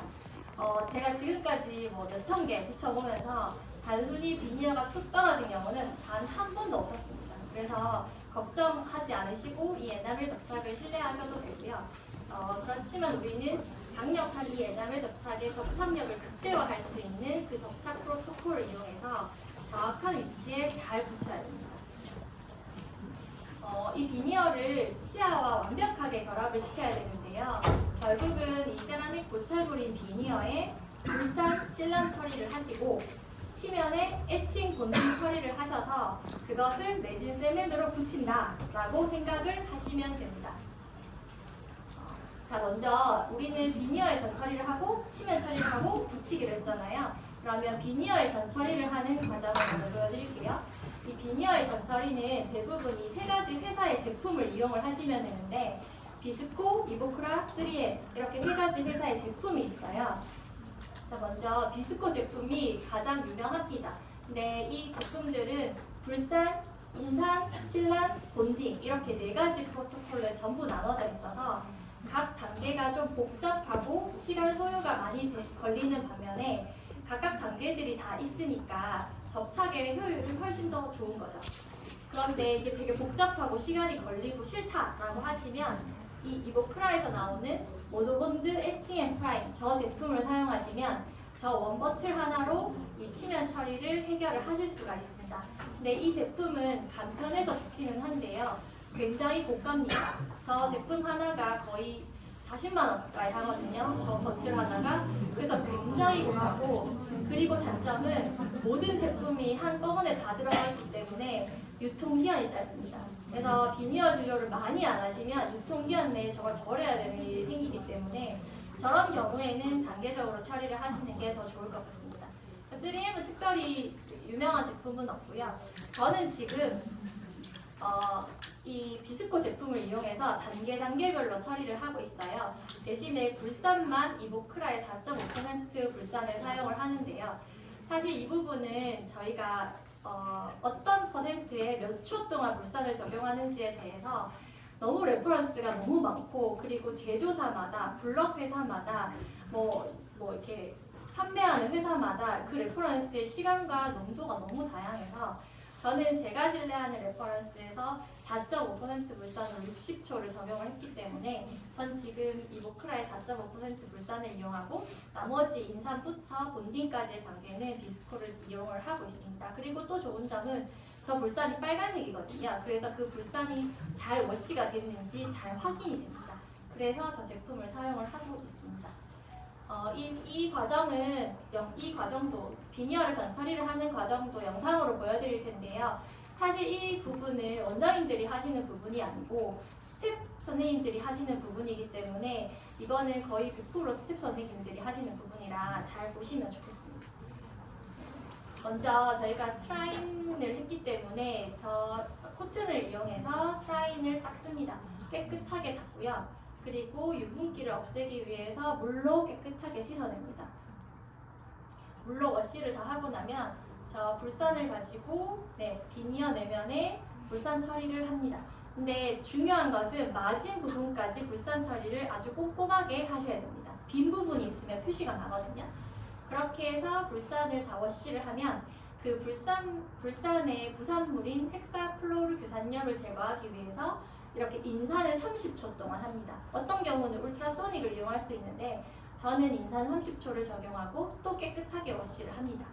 그러면 이제 친수성이 된 비니어 그리고 소수성의 레진 시멘트를 결합을 잘 시키기 위해서 이렇게 실란을 꼼꼼하게 바르고요. 그리고 실란의 부산물인 물을 따뜻한 드라이기 바람을 이용해서 날립니다. 진짜 드라이기 사용합니다. 저는. 그렇게 날리고 마지막으로 이 레진 시멘트가 이 비니어의 표면에서 잘 퍼지도록 하기 위해서 포세린 본딩 레진을 바르고 그리고 에어를 불고 큐링을 하시면 안 되고 저 부분을 저렇게 덮어주시면 비니어의 전처리가 끝납니다. 그래서 사실 그렇게 복잡하고 어렵진 않거든요.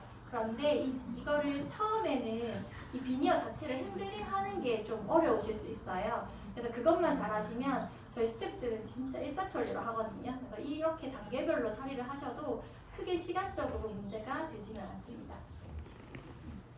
자, 이렇게 스태프들의 할 일이 끝나면 저희는 이제 원장님들 일하실 때가 됐죠. 그래서 비니어에 치면에 비니어를 부착하기 위한 준비를 합니다. 이 비니어를 부착하는 제품들도 아까 똑같이 비스코, 이보크라, 3M 이렇게 세 가지 회사의 제품을 이용을 하는데요.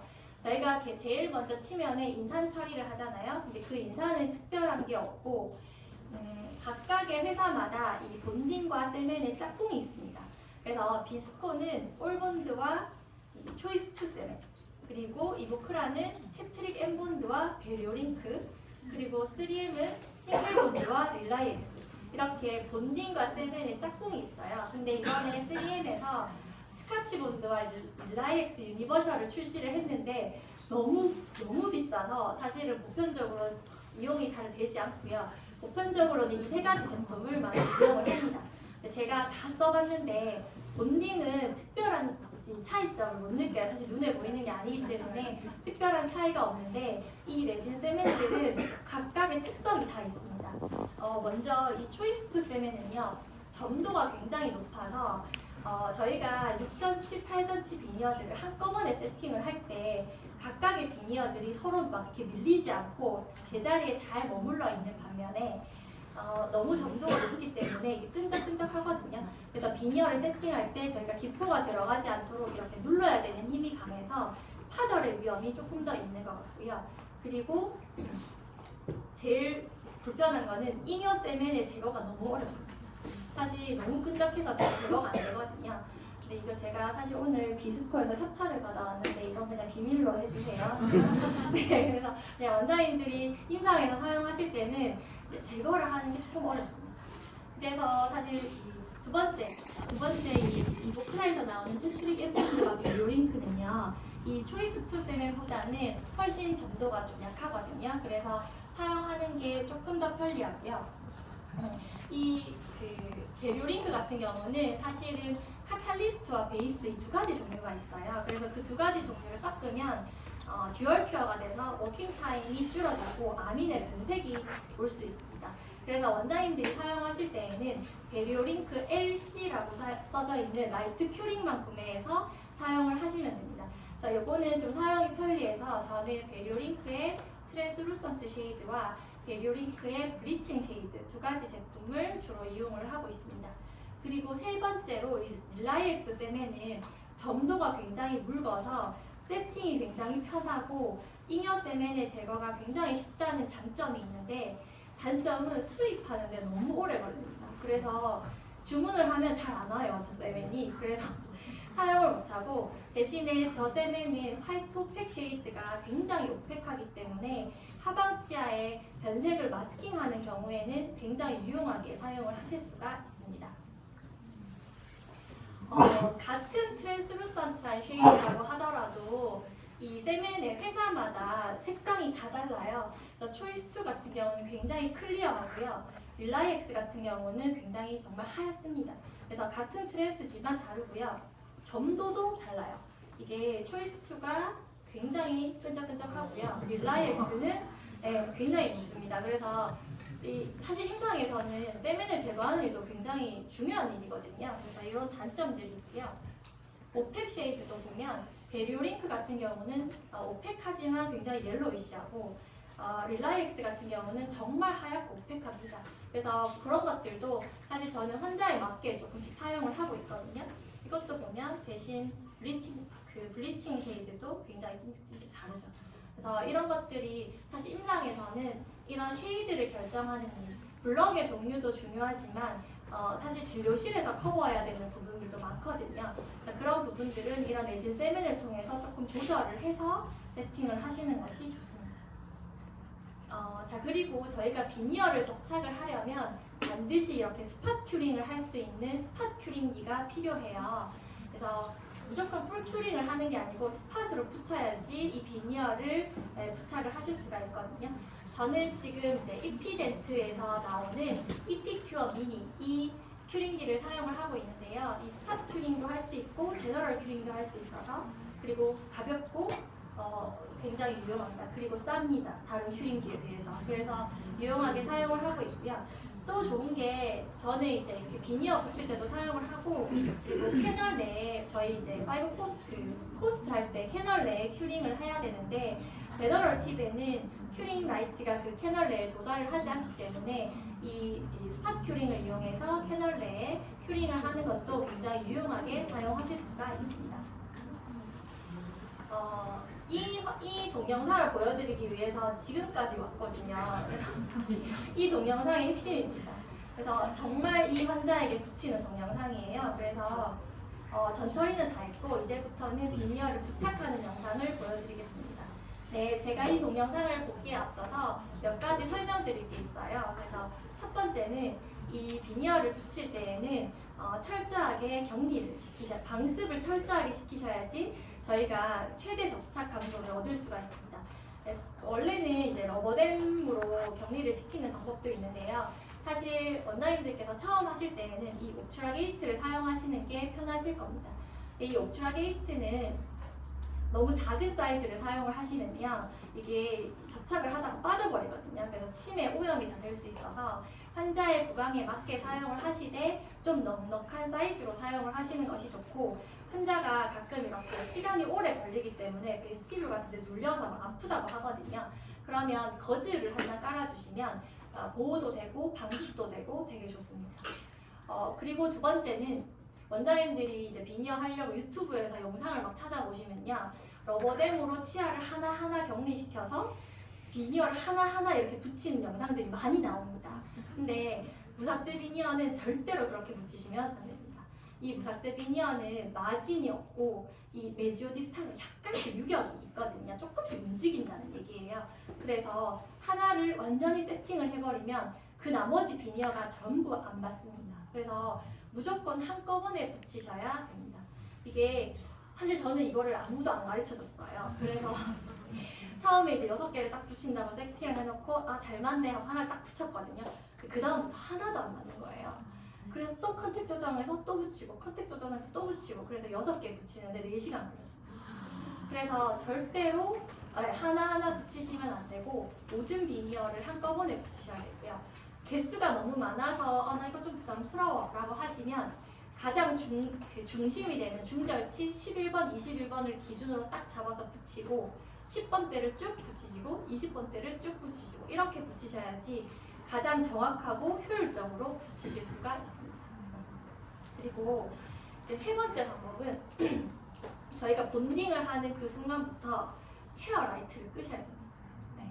이게 비니어를 한꺼번에 붙이기 때문에 시간 소요가 굉장히 오래 걸리거든요. 근데 저희가 사용한 본딩, 저희가 사용한 레진 세멘이 이 체어 라이트에 묻어버립니다. 그래서 이 본딩을 하시는 순간부터 파이널로 큐링을 하시기 전까지 체어 라이트를 끄시고요.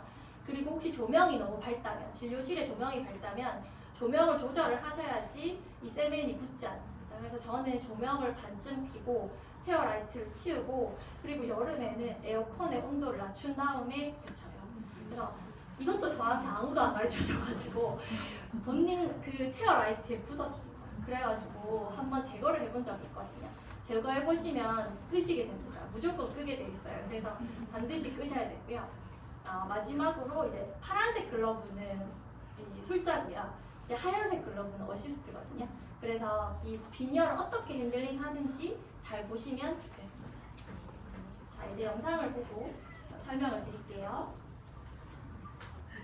먼저 이렇게 옵추라 게이트를 끼우고요. 이렇게 플라스틱 석션 팁을 끼운 다음에 ICB 브러쉬를 이용해서 치면에 세척을 하고 이 플로스를 이용해서 프록시멀도 깨끗하게 닦습니다. 그리고 비니어를 접착을 안 할 그 최후방 부치에는 저렇게 테플론 테이프로 애칭이 묻지 않도록 제가 격리를 다 시키고요. 그리고 저희는 삭제되지 않은 에나멜을 이용하기 때문에 30초 정도의 에나멜 애칭 시간을 갖습니다. 저렇게 이제 에나멜 애칭을 하고 나면 이거 프록시멀, 링구얼, 인사이저까지 꼼꼼하게 애칭을 다 하셔야 되고요. 애칭 타임을 지키고 나면 저렇게 워시를 깨끗하게 합니다. 저희는 이 덴틴 본딩을 이용하는 것이 아니고 에나멜 본딩을 이용하기 때문에 웹 본딩이 아닌 완전히 드라이를 시키시면 됩니다. 웹 본딩은 좀 어려운데 드라이 본딩 그냥 에어로 정말 바짝 말리시면 되거든요. 그래서 저렇게 드라이 본딩을 다 하고 거즈로 방습을 전부 깨끗하게 합니다. 자, 그러고 나면 이제 본딩을 바르시는데요. 저는 본딩을 2번 합니다. 먼저 본딩을 바르고 에어를 불어서 잉여 본딩을 날리고 한 번 더 이제 부족한 부분에 본딩을 바르고 큐링은 마지막에 한 번만 합니다. 예전에는 비니어를 접착을 하실 때 본딩 바르고 비니어에 레진 세멘 담아서 접착을 한 후에 한꺼번에 큐링 하시는 원장님들이 계셨거든요. 근데 그거는 비니어의 마진 부분에서 이 본딩 두께 때문에 적합도가 떨어질 수 있어서 그렇게 하는데, 이 무삭제 비니어는 마진이 없고 메지오디스탈로 유격이 있기 때문에 그런 본딩 두께에 의한 이 적합도의 저하는 크게 신경을 쓰시지 않으셔도 됩니다. 그래서 본딩을 전부 다 2번 바르고 에어를 불고요. 여기 이제 중요한 게 나오는데요. 큐링을 하시기 전에 반드시 치실을 치간 사이에다가 넣으셔야 됩니다. 이 이유는 저희가 큐링을 다 하고 나면 본딩 찌꺼기, 본딩 잉여 본딩들이 치간 사이에 다 붙어버려서 이 치간 사이가 분리가 안 되거든요. 그 분리가 안 될 때 저희가 교환면 쪽에서 치실을 넣으려고 막 힘을 주면 들어가지 않을 뿐만 아니라 그걸 하다가 치은에 블리딩이 빡 되거든요. 그러면 그때부터는 이제 접착을 못하는 환경이 되는 거죠. 그래서 거꾸로 먼저 치실을 넣으시고요. 치실을 다 넣고 큐링을 하시고, 저렇게 보시면 큐링 후에 치실을 반대로 교환면 쪽으로 빼셔서 저렇게 잉여 본딩이 묻거든요. 이렇게 반대로 빼셔서 저 치간을 분리시키는 것이 핵심입니다. 저걸 안 하면 비니어 다 붙이고 잉여 세멘 제거하려고 치실 넣었는데 치실 안 들어가거든요. 그러면 되게 곤란한 상황입니다. 그래서 반드시 세멘 접착하시기 전에 저렇게 치간이 다 분리되어 있는지 확인을 하시고, 이제 레진 세멘이 담은 비니어를 올리는데요. 가장 기준이 되는 비니어 11번 비니어, 12번 비니어를 먼저 세팅을 하시고요. 사실 이건 약간 편법인데 인사이저 쪽으로 나오는 잉여 세멘은 재활용합니다. 너무 세멘이 너무 비싸서 재활용하고요. 그리고 이제 서비컬 쪽으로 나오는 세멘은 저희가 뭐 치은 열구액이나 치매 오염이 됐을 수 있기 때문에 저거는 사용하지 않습니다. 보시면 비니어의 위치를 잡는 게 조금씩 어려워서 이렇게 약간씩 틀어지거든요.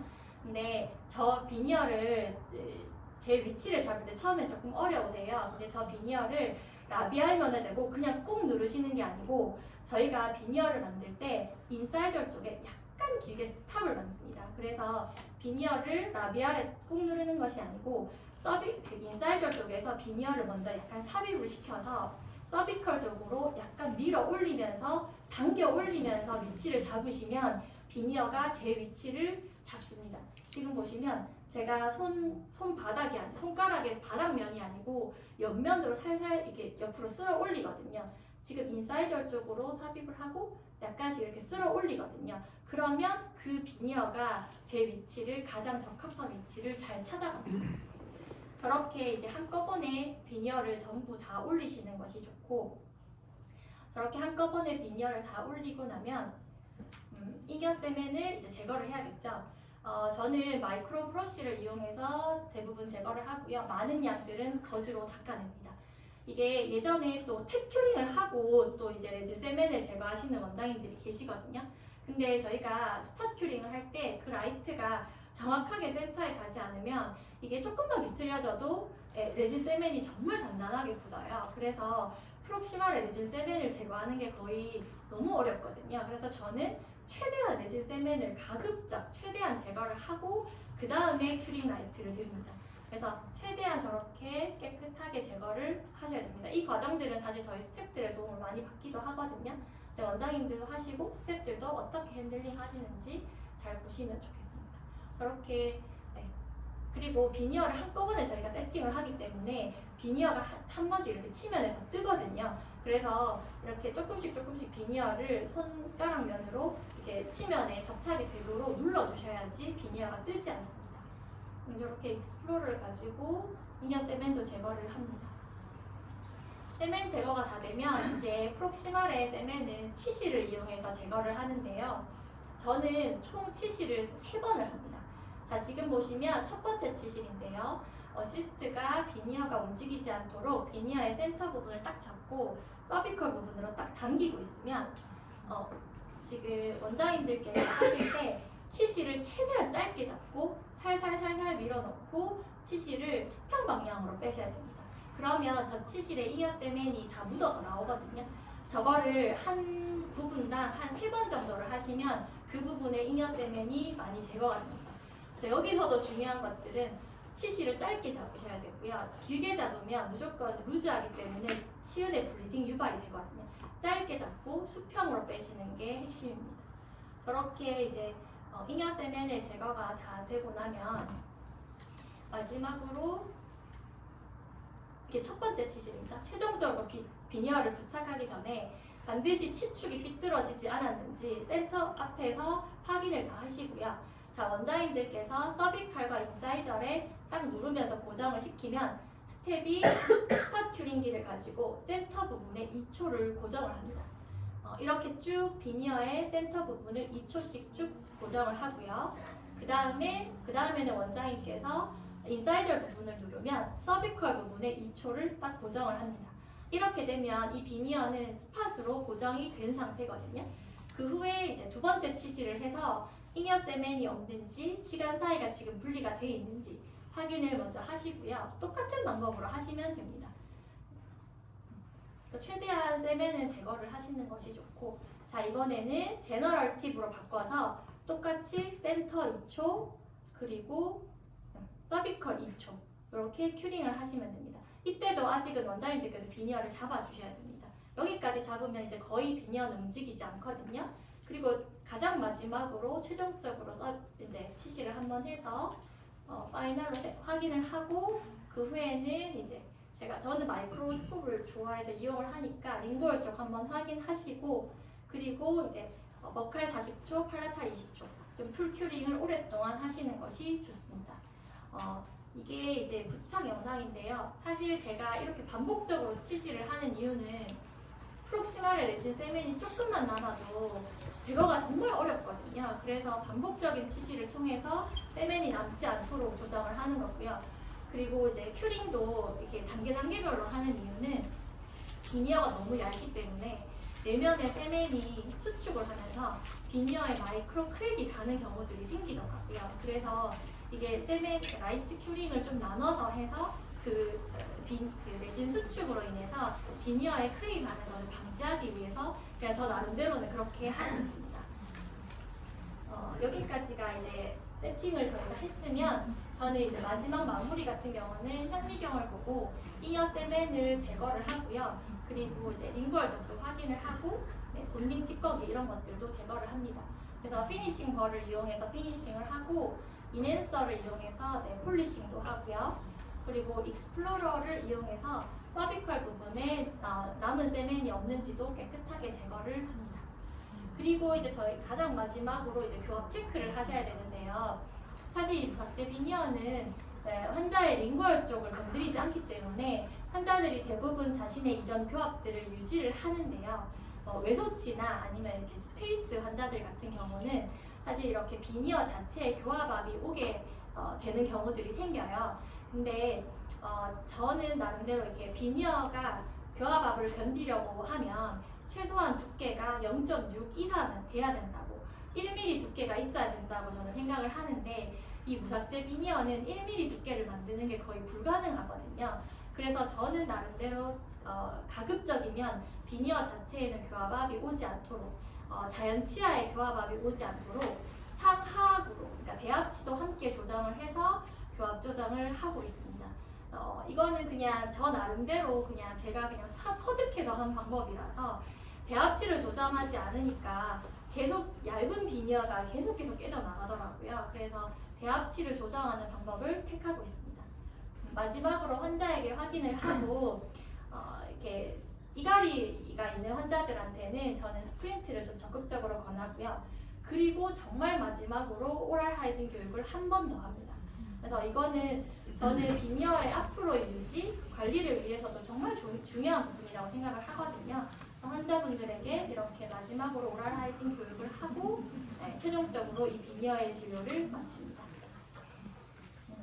이것이 저는 이렇게 해서 러셀의 비니어 진료를 마쳤고요. 비니어 전, 그리고 셀렉티브 그라인딩, 그리고 최종 비니어 상태입니다. 삭제를 많이 하지 않기 때문에 환자가 이전에 가지고 있었던 치아 형태, 그리고 치아 사이즈, 치아 사이 공간들이 대부분 비니어의 형태를 결정을 하는데, 그래도 정말 필요한 공간에 약간의 셀렉티브 그라인딩만으로도 환자의 안모에는 많은 영향을 줄 수가 있고요. 사실 이 무삭제 비니어는 환자 만족도가 되게 좋은 진료입니다. 그러니까 환자분들이 자신의 컴플렉스를 치아 건강을 해치지 않고 해결했다는 그런 안도감이 좀 크신 것 같고요. 그리고 원장님들이 생각하시는 것보다 그렇게 풍요해지거나 입이 툭 튀어나오지 않기 때문에 환자분들의 만족도가 좀 더 높은 것 같고요. 그리고 술후 과민증 뭐 이런 것들도 없고, 거의 대부분 일주일, 정말 길면 열흘 정도면 환자분들이 대부분 적응을 하시고요. 생각보다 그렇게 크게 불편하지 않았다, 이런 말씀들도 되게 많이 하시거든요. 그래서 되게 저한테 그런 질문들을 많이 하세요. 입이 나오지 않냐, 풍요해지지 않냐, 환자가 불편하지 않냐. 네, 제 생각에는 어쨌든 케이스 셀렉을 잘 하시고 그 무삭제 비니어를 적용할 수 있는 케이스에 적용을 하신다면 그 결과가 더 좋지 않을까라는 생각을 합니다. 두 번째 사진이고요. 환자의 안모 변화 사진입니다. 이 비니어 진료 하나만으로도 사실 환자의 안모에는 아주 많은 영향을 끼칠 수 있고요. 그리고 사실은 환자에게 이런 미소도, 웃을 때 자신감도 선물을 해줄 수가 있습니다. 제가 이 비니어 진료를 하면서 환자에게 가장 많이 듣는 말은, 저 남들 앞에서 웃지를 못하겠어요. 그리고 두 번째로 많이 듣는 말은, 저는 정말 이 깎기 싫어요. 그러면 저희가 삭제를 하지 않고서도, 혹은 정말 필요한 부분에 약간만 그라인딩을 하고서라도 환자의 컴플렉스를 이렇게 쉽고 빠르게 해결을 해줄 수 있다면 우리는 환자에게 좀 더 좋은 진료를 했다라고 생각을 해볼 수 있지 않을까 싶습니다. 여기까지가 제가 첫 번째 시간에 준비한 강의고요. 서머리를 잠깐 보시면 결국은 케이스 셀렉션이 중요합니다. 그래서 무삭제 비니어를 적용할 수 있는 케이스에 적용을 하시는 게 좋고, 두 번째는 이 환자의 비니어 전후의 변화된 모습을 페이셜 스캔 데이터와 오랄 스캔 데이터를 이용해서 직접 보여줄 수 있는 저 3D 목업 시뮬레이션 방식을 원장님들도 꼭 이용을 해보셨으면 좋겠다. 그리고 세 번째는 이 무삭제 비니어는 아주 강력한 에나멜 접착을 이용한 거기 때문에 절대 비니어는 탈락할 일이 없다. 그래서 아주 자신감을 가지고 이 비니어 진료를 해보셨으면 좋겠고요. 마지막으로 제가 제일 중요하고 좋아하는 치실은 얇은 굵기의 다이소 치실을 사용하시고, 그리고 수평으로 빼셔야지 이 비니어가 파절되거나 탈락되는 일을 막을 수 있다. 여기까지 제가 첫 번째 시간에 준비했고요. 혹시 질문이 있으시면 아니면 제가 마지막 시간에 질문을 한꺼번에 받도록 하겠습니다. 두 번째 시간에는 제가 핸즈온을 준비를 했는데요. 핸즈온을 세팅을 하고 제가 핸즈온 하는 방법을 영상으로 설명을 드리고 핸즈온 실습을 하도록 하겠습니다.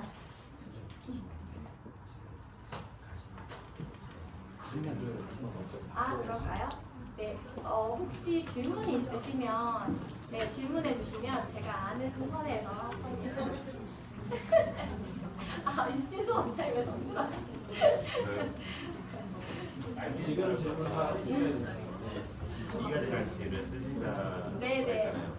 일반 타입, 비밀한 타입. 네, 저 사실은 저희 병원에 부학내과 선생님이 따로 계셔서요. 네, 리지드 타입을 선호하시더라고요. 근데 사실 비용이 있기 때문에 환자들이 논의가 안 되는 경우가 간혹 생기거든요.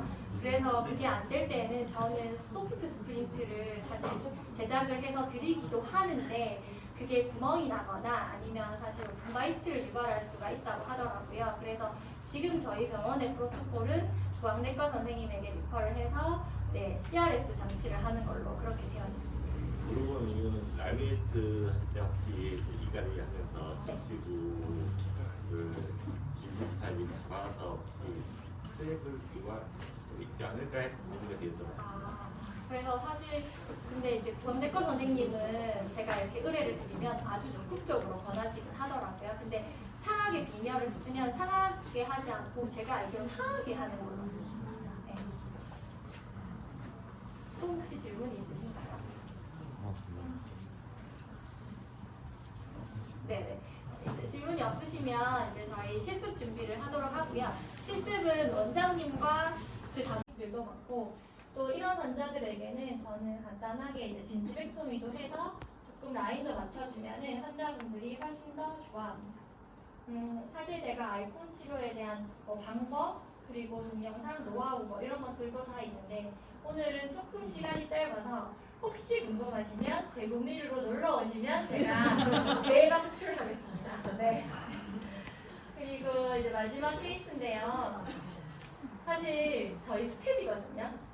네, 저희 병원 스텝인데 저는 이 환자가 화이트 스팟이 이렇게 있는, 이 스텝이 이렇게 화이트 스팟이 있는지 몰랐어요. 근데 이렇게 제가 아이콘 치료를 한 지 2년 정도 됐거든요. 근데 2년 동안 딱 숨기고 있다가 나름대로 검증을 해보고 찾아왔습니다.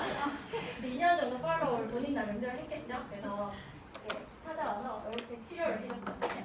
근데 사실 저는 이렇게 직원들이 찾아와서 이거 치료 좀 해주세요 이렇게 얘기했을 때 되게 싫지만은 않더라고요. 그게 네, 직원들이 더 잘합니다. 이 환자는 어느 원장님이 잘하고 이 환자는 어느 팔로우 배웠더니 케이스가 좋고 이런 것들이 직원들이 더 잘 알죠. 그래서 저한테 본인의 이런 아이콘 치료를 맡긴다는 거는 나름대로 검증이 되었다는 거 아닐까 이런 생각을 사실은 했어요. 제가 이 무삭제 비니어 진료를 시작을 할 때 저희 병원의 많은 원장님들이 되게 긴가민가 하셨거든요. 진짜 돼? 진짜 할 거야? 이렇게 물어보셨거든요. 근데 그때는 원장님들이 환자분한테 이렇게 설명도 잘 하지 않으시고 그리고 직원들도 굳이 환자한테 더 엑스트라로 설명을 하지 않았는데 지금은 저희 병원의 원장님들이 저를 정말 적극적으로 도와주시고 직원들도 환자 한 명 더 홀딩하기 위해서 정말 많은 설명과 노력을 하거든요. 그래서 나름대로는 굉장히 자부심을 가지고 진료를 하고 있는데요. 제가 이 비니어 진료에 되게 스트레스를 받지 않고 사실은 하고 있는 거는 이 모든 과정이 사실 디지털화가 되어 있어서 혹시 진료실에서 크게 문제가 일어난다고 하더라도 쉽고 빠르게 이걸 해결할 수 있다라는 생각이 있어서고 결과적으로 보면 환자의 컴플렉스를 환자의 치아를 크게 문제 삼지 않고 치아를 보존하면서도 환자의 스트레스를 쉽고 빠르게 이렇게 해결을 할 수 있겠다라는 저 나름대로의 자부심이지 않을까라는 생각을 합니다. 제가 비니어 진료를 처음 시작할 때 저는 이렇게 예뻐지기 위해서 젊은 환자들이 예뻐지기 위해서 하는 그런 비니어 진료다라는 그 컨셉을 좀 깨고 싶었어요. 그래서 외상을 받은 10대부터 치아의 재건이 필요한 80대까지 이게 뭐 심리의 목적이든 아니면 의료의 목적이든 미용의 목적이든 이 전 세대가 어우러져서 할 수 있는 진료라면 조금 더 가치가 있겠다라는 생각을 했습니다. 그래서 원장님들께서도 이 비니어를 꼭 한번 이용을 해보셨으면 좋겠고 월요일날 진료를 하실 때 눈을 크게 뜨시고 비니어 진료를 할 만한 환자를 찾으시면 정말 무궁무진하게 많이 찾으실 수가 있을 겁니다. 원장님들이 하시는 그 진료가 정말 이렇게 어두운 환자를 이렇게 밝게도 만들 수 있거든요. 그리고 정말 이런 환자들도 제가 이렇게 변화를 많이 줄 수 있어요. 안무상으로 많은 변화들을 줄 수가 있거든요. 사실 이거는 사진으로 만든 AI가 만든 영상인데 되게 괜찮지 않나요? 이런 것들로 병원에 홍보도 해보시고 원내 환자들에게 소개도 하고 그래서 비니어 환자분들이 많아지시면 저랑 같이 비니어 진료를 재밌게 하시면 좋을 것 같습니다. 제 강의는 여기까지인데요. 진짜 마지막으로 원장님들께 하고 싶은 소개를 해드릴 게 정말 이제 내일 월요일날 딱 갔는데 이 환자가 왔어요. 그래서 이제 환자가 생겼다라고 하면 사실 이제 자체적으로 비니어를 제작을 하실 수 있으면 제일 좋거든요. 그래서 저희가 뭐 대구에서도 기공에 대한 그런 준비들을 아마 하고 있을 것으로 알고 있는데 그런데 이제 월요일날 당장 생기면 어쨌든 기공을 의뢰를 해야 되잖아요. 그러면 만약에 스캔이 있다, 스캐너가 있다라고 하시면 이제 구강내 스캔을 하시고 코드를 넣고 스캔을 하시고요. 그리고 스캐너가 없다 그러면 코드를 넣고 엠블레더 쪽이 찢어지지 않도록 임프레션을 쳐서 보내주시면 되고 페이셜 스캔이 있다라고 하시면 스캔 데이터를 매칭해서 미라클 팀으로 전송을 해주시면 되고 없다라고 하시면 이 십자바이트와 정면 사진을 찍어서 치아의 정중앙이 보이도록 찍어서 보내주시면 됩니다. 그리고 기공실에는 이렇게 뭐 환자의 CC, 쉐이드, 뭐 두께, 가이드 이런 것들을 정보를 전달을 해주셔야지 결과가 훨씬 더 좋을 것 같고요. 지금 기공물은 사실 한 일주일 정도 걸립니다. 근데 저는 대구에 있어서 원데이로 진료를 많이 하고 있고 정말 길어봐야 2, 3일, 정말 길면 일주일 이렇게 진료를 하고 있는데 원장님들께서도 의뢰를 하시면 그런 부분들은 저희랑 상의를 하시는 게 좋을 것 같고요. 지금 기공료는 15만 원으로 책정이 되어 있는데 그거는 원내든 원외든 똑같이 동일하게 책정이 되어 있습니다. 그래서 이런 부분들을 궁금해 하시더라고요. 왜냐하면 결국은 기공이 돼야지 환자를 볼 수 있기 때문에 이런 부분들을 궁금해 하셔서 잠시 소개를 드렸습니다. 그 외에 궁금하신 분들은 여기 전화하시면 되고요. 이제 진짜 마지막인데요. 저희 미르 원장님들께서 제가 하고 있는 진료에 관심을 많이 가져주셔서 너무 감사하고